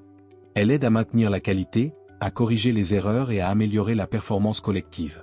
Par exemple, dans une entreprise, un responsable peut donner une critique après une réunion ou une présentation. Son objectif est d'aider à mieux faire la prochaine fois. Une équipe où la critique est acceptée et bien comprise est souvent plus efficace qu'une équipe où chacun a peur d'être jugé. Quand les membres d'un groupe se sentent libres de donner leur avis, ils apprennent les uns des autres et progressent ensemble. Cependant, pour que la critique soit utile, elle doit être exprimée avec respect. Une remarque donnée sans tact peut blesser, même si elle est vraie. C'est pourquoi les entreprises modernes forment souvent leurs employés à la communication bienveillante. Il ne faut pas confondre critiquer un comportement et juger une personne. Le jugement ferme la porte au dialogue. La critique, au contraire, ouvre une discussion. C'est cette différence qui fait de la critique un outil de croissance plutôt qu'une source de conflit. En apprenant à séparer le comportement de la personne, on peut recevoir les remarques sans se sentir attaqué, et répondre avec calme et intelligence. Même si elle peut être inconfortable, la critique est indispensable au développement personnel et professionnel. Elle permet de voir ce que nous ne voyons pas nous-mêmes. Souvent, nous avons une vision partielle de nos actions. La critique apporte un regard extérieur. Un collègue, un ami ou un supérieur peut remarquer un détail qui nous échappe et nous aider à nous améliorer. Sans critique, on risque de répéter les mêmes erreurs. Avec la critique, on apprend à s'adapter et à progresser. Ainsi, la critique n'est pas un obstacle, mais un miroir, elle reflète nos réussites et nos points à corriger. Apprendre à l'accepter, c'est grandir en maturité et en compétence. Comprendre la nature de la critique, c'est déjà commencer à la maîtriser. Lorsqu'on réalise qu'elle fait partie de toute relation humaine, on l'accepte plus facilement. Il ne s'agit pas d'aimer être critiqué, mais d'apprendre à voir la critique autrement, non comme une agression, mais comme une conversation utile. La critique, lorsqu'elle est bien comprise, devient un moyen de communication honnête, respectueuse et constructive. Elle permet de progresser, de renforcer la confiance mutuelle et d'améliorer la qualité du travail collectif. Ainsi, la critique n'est pas notre ennemi. Elle est une source de progrès, à condition de savoir l'écouter et la comprendre. C'est ce que nous verrons dans la partie suivante. Comment adopter une attitude positive face à la critique, pour en tirer tous les bénéfices. Savoir que la critique peut être utile est une chose, mais savoir comment y réagir en est une autre. Face à une remarque, il est facile de se sentir attaqué, jugé ou découragé. Pourtant, notre réaction détermine si la critique nous fait grandir ou au contraire, nous bloque. Adopter une attitude positive ne veut pas dire tout accepter sans réfléchir. Cela signifie apprendre à écouter, à garder son calme et à utiliser la critique comme une opportunité d'amélioration. Lorsqu'une personne nous fait une remarque, notre première réaction naturelle est souvent la défense. On se justifie, on interrompt, ou on cherche à expliquer tout de suite notre point de vue. Cette attitude empêche d'entendre vraiment ce que l'autre essaie de dire. Savoir écouter, c'est la première étape pour recevoir la critique de manière constructive. Cela signifie laisser la personne parler jusqu'au bout, sans l'interrompre. Il faut écouter activement, en cherchant à comprendre le fond du message plutôt que de se concentrer sur le ton ou sur les mots désagréables. Si la critique n'est pas claire, il ne faut pas hésiter à poser des questions. Peux-tu m'expliquer ce que tu veux dire? Qu'est-ce que je pourrais améliorer selon toi? Ce type de dialogue montre que tu es ouvert à la discussion et que tu prends la critique au sérieux. Souvent, l'autre personne apprécie cette attitude et adopte elle-même un ton plus bienveillant. Écouter avant de réagir, c'est donc choisir l'intelligence plutôt que l'impulsivité. Quand on reçoit une critique, il est important de ne pas la prendre personnellement. Il faut apprendre à distinguer la remarque sur le travail de la remise en cause de sa valeur personnelle. Ce n'est pas toi qui es jugé, mais ton action, ton idée ou ton comportement à un moment donné. Prendre du recul, c'est aussi éviter de répondre sous le coup de l'émotion. Il vaut mieux respirer, réfléchir et analyser les mots de manière objective. Parfois, une critique exprimée de manière maladroite cache en réalité une intention positive. Il peut être utile de se demander, est-ce que cette remarque contient quelque chose de vrai? Qu'est-ce que je peux apprendre de cette situation? Cette attitude transforme la critique en outil d'apprentissage. Au lieu de la vivre comme une attaque, tu l'utilises comme un miroir pour t'améliorer. Prendre du recul, c'est aussi reconnaître que personne n'est parfait. Tout le monde a des points à améliorer, même les personnes expérimentées. C'est en acceptant cela qu'on progresse avec humilité. L'un des plus grands obstacles à la réception de la critique, c'est l'ego. Notre ego cherche à protéger notre image, à prouver que nous avons raison ou que nous sommes compétents, mais en voulant nous défendre à tout prix, nous empêchons souvent la compréhension. Accepter la critique, c'est faire preuve de maturité émotionnelle. Cela demande de reconnaître que l'autre peut avoir une part de vérité, même si ce n'est pas agréable à entendre. Quand une critique nous blesse, il est utile d'observer ce qui se passe en nous, colère, peur, honte, frustration. Ces émotions ne doivent pas être niées, mais comprises. Elles montrent que la remarque a touché quelque chose d'important pour nous, notre fierté, notre estime, notre besoin de reconnaissance. En prenant conscience de ces émotions, on apprend à mieux les gérer. Au lieu de réagir impulsivement, on peut répondre avec calme, « Merci pour ton retour. Je vais y réfléchir ». Ce simple geste montre de la maîtrise de soi et du respect pour l'autre. C'est une qualité très appréciée dans le milieu professionnel. Toutes les critiques ne sont pas bien formulées, mais la plupart contiennent une information utile. Même une remarque exprimée avec colère ou maladresse peut cacher un message constructif. Il faut donc apprendre à lire entre les lignes. Derrière les mots désagréables, il y a souvent une attente non exprimée ou un besoin d'amélioration. Par exemple, « Ton rapport est trop long » peut signifier « J'aimerais une version plus synthétique ». « Tu n'écoutes jamais » peut vouloir dire « J'ai besoin de plus d'attention quand je parle ». Chercher le sens profond de la critique permet de transformer une situation tendue en occasion de dialogue. En comprenant l'intention derrière la remarque, on peut y répondre de manière intelligente et constructive. Cela peut sembler surprenant, mais remercier quelqu'un pour une critique est une marque de confiance et d'ouverture. Cela ne veut pas dire que tu es d'accord avec tout, mais que tu reconnais l'effort de l'autre de t'aider à t'améliorer. Dire simplement « Merci pour ton retour », c'est utile d'avoir ton point de vue, permet d'apaiser la tension et de montrer une attitude professionnelle. Cette réaction a deux effets positifs. Elle désarme la personne qui aurait pu être dans le reproche. Elle montre ton sérieux et ton envie d'apprendre. Remercier une critique, c'est transformer un moment potentiellement négatif en échange constructif. Tout ce qu'on te dit n'est pas forcément vrai. Certaines critiques sont fondées sur des malentendus, des préjugés ou même des jalousies. Apprendre à accueillir la critique, c'est aussi savoir faire le tri. Pour cela, il faut garder l'esprit clair et évaluer la remarque. Est-ce que la critique se base sur des faits concrets? Est-ce qu'elle vient d'une personne compétente ou bien intentionnée? Est-ce qu'elle me permet vraiment de progresser? Si la réponse est oui, il faut en tenir compte. Sinon, il faut la laisser de côté sans se laisser perturber. Garder cette distance émotionnelle aide à protéger sa confiance en soi tout en restant ouvert à l'amélioration. Adopter une attitude positive face à la critique demande aussi de changer sa vision. Plutôt que de la craindre, il faut la considérer comme un cadeau d'apprentissage. Chaque remarque, même désagréable, nous aide à mieux nous connaître. Une personne qui accepte la critique avec calme montre une grande force intérieure. Elle inspire le respect et devient souvent un modèle dans son entourage professionnel. Avec le temps, cette attitude crée un climat de confiance. Les collègues osent donner des retours sincères, car ils savent qu'ils seront écoutés sans jugement. C'est ainsi que la critique devient un outil collectif de progrès et non une source de conflit. Apprendre à accueillir la critique avec ouverture d'esprit, c'est donc une compétence clé dans le monde moderne. C'est une marque d'intelligence émotionnelle, de maturité et de respect. Et surtout, c'est une étape indispensable pour transformer la critique en moteur de progrès, comme nous le verrons dans la partie suivante. Une fois que l'on a appris à écouter et à accepter la critique sans se défendre ni se vexer, on peut aller encore plus loin, utiliser la critique comme un outil d'évolution. La vraie maturité professionnelle consiste à ne plus craindre les remarques, mais à s'en servir pour s'améliorer.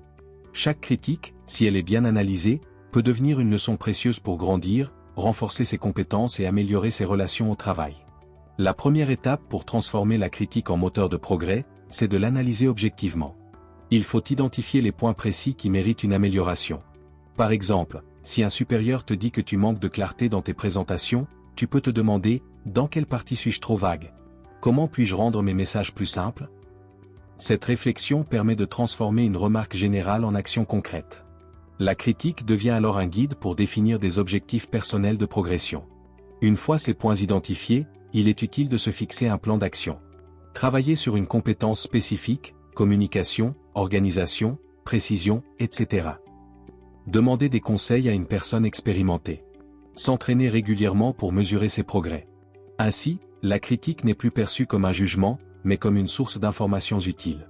Chaque remarque devient une opportunité d'apprentissage et de perfectionnement. Remercier quelqu'un qui te fait une critique constructive est une attitude rare mais puissante. Cela montre que tu es ouvert, respectueux et conscient que les autres peuvent t'aider à progresser. Quand une personne prend le temps de te donner un retour sincère, c'est souvent qu'elle se soucie de toi ou du résultat commun. Il est donc important de reconnaître cet effort. Tu peux dire simplement « Merci pour ton avis, c'est important d'avoir un regard extérieur ». Ce type de réponse renforce la confiance dans la relation professionnelle. La personne se sent écoutée et respectée, et cela encourage un climat de communication honnête dans l'équipe. De plus, en valorisant la critique constructive, tu encourages les autres à te parler franchement à l'avenir. Tu deviens une personne perçue comme mature, ouverte et facile à approcher. C'est une qualité précieuse dans le management moderne. La critique n'a de valeur que si elle conduit à une action concrète. Après avoir écouté, réfléchi et remercié, il faut passer à la pratique. Mettre en œuvre les conseils reçus montre que tu prends la critique au sérieux. Cela peut se traduire par des changements dans ton comportement, ton organisation ou ta manière de communiquer. À titre d'exemple, si on te reproche un manque de ponctualité, tu peux améliorer ta gestion du temps. Si on te dit que tu interromps souvent les autres, tu peux t'entraîner à écouter plus. Si on te conseille de clarifier tes idées, tu peux préparer tes interventions à l'avance. Ces petits changements, répétés chaque jour, finissent par créer une grande évolution dans ta manière de travailler. Et lorsqu'on te fera de nouveaux retours, tu pourras constater tes progrès. Ainsi, la critique devient un moteur d'amélioration continue. Une personne qui sait bien recevoir la critique apprend aussi à mieux en donner. Savoir formuler une critique utile et respectueuse est une compétence importante dans la vie professionnelle. Une bonne critique ne se concentre pas sur la personne, mais sur le comportement ou le résultat. Elle est précise, calme et orientée vers la solution. Quand on critique avec respect, on aide l'autre à progresser au lieu de le décourager. C'est ce qu'on appelle la communication bienveillante.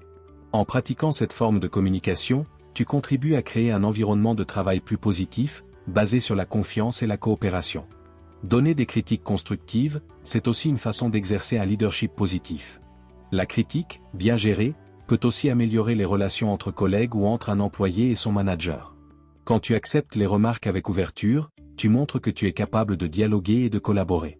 De même, lorsque tu formules une critique de manière respectueuse, tu prouves ton sens de la communication et ta volonté d'aider les autres à progresser.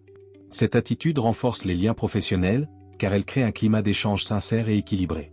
Peu à peu, la critique cesse d'être perçue comme une menace et devient un outil de coopération. C'est ainsi que les équipes les plus performantes fonctionnent, elles savent se parler franchement tout en se respectant. Certaines critiques peuvent être difficiles à entendre, surtout quand elles viennent de personnes que l'on respecte ou de situations où l'on a beaucoup donné, mais au lieu de se décourager, il faut apprendre à transformer ces critiques en source de motivation. Une remarque désagréable peut devenir un défi personnel, je vais prouver que je peux m'améliorer. Cette attitude de persévérance transforme la frustration en énergie positive. Elle pousse à se dépasser et à viser l'excellence. Les plus grands leaders utilisent souvent les critiques qu'ils ont reçues comme moteur de réussite. Elles leur ont permis de réfléchir, de se remettre en question et de se renforcer. Ainsi, la critique devient un levier de motivation et non un frein. Accepter la critique, l'analyser, en tirer des leçons et les appliquer, voilà le signe d'une personnalité mature et équilibrée. Beaucoup de gens refusent la critique parce qu'ils confondent erreur et faiblesse, mais en réalité, reconnaître ses points faibles est une preuve de force intérieure. Celui qui sait écouter et s'améliorer gagne le respect des autres et progresse plus vite. Il montre qu'il ne cherche pas à être parfait, mais à être meilleur. Dans le monde professionnel, cette attitude est très appréciée. Elle prouve que la personne est capable de se remettre en question, d'évoluer et de contribuer positivement à l'équipe. Dans une entreprise ou une organisation, la critique ne doit pas seulement servir à corriger des erreurs individuelles. Elle doit aussi être utilisée pour faire progresser le groupe. Quand une équipe apprend à donner et à recevoir des critiques de manière saine, elle devient plus unie, plus performante et plus créative. Les membres s'aident mutuellement, échangent leurs points de vue et s'enrichissent de leurs différences. La critique devient alors un outil de croissance collective. Elle améliore la communication, la confiance et la qualité du travail. Transformer la critique en moteur de progrès, c'est donc passer d'une attitude de défense à une attitude d'apprentissage. C'est accepter que les remarques, même dures, peuvent être utiles pour grandir. C'est aussi reconnaître que la critique, bien utilisée, construit non seulement des individus plus forts, mais aussi des équipes plus solides. La critique ne détruit que si on la subit. Elle construit si on la comprend et si on s'en sert pour avancer. Merci de m'avoir écouté. Si vous avez apprécié ce contenu, n'hésitez pas à le partager autour de vous et à nous faire part de vos réflexions dans les commentaires. À très bientôt.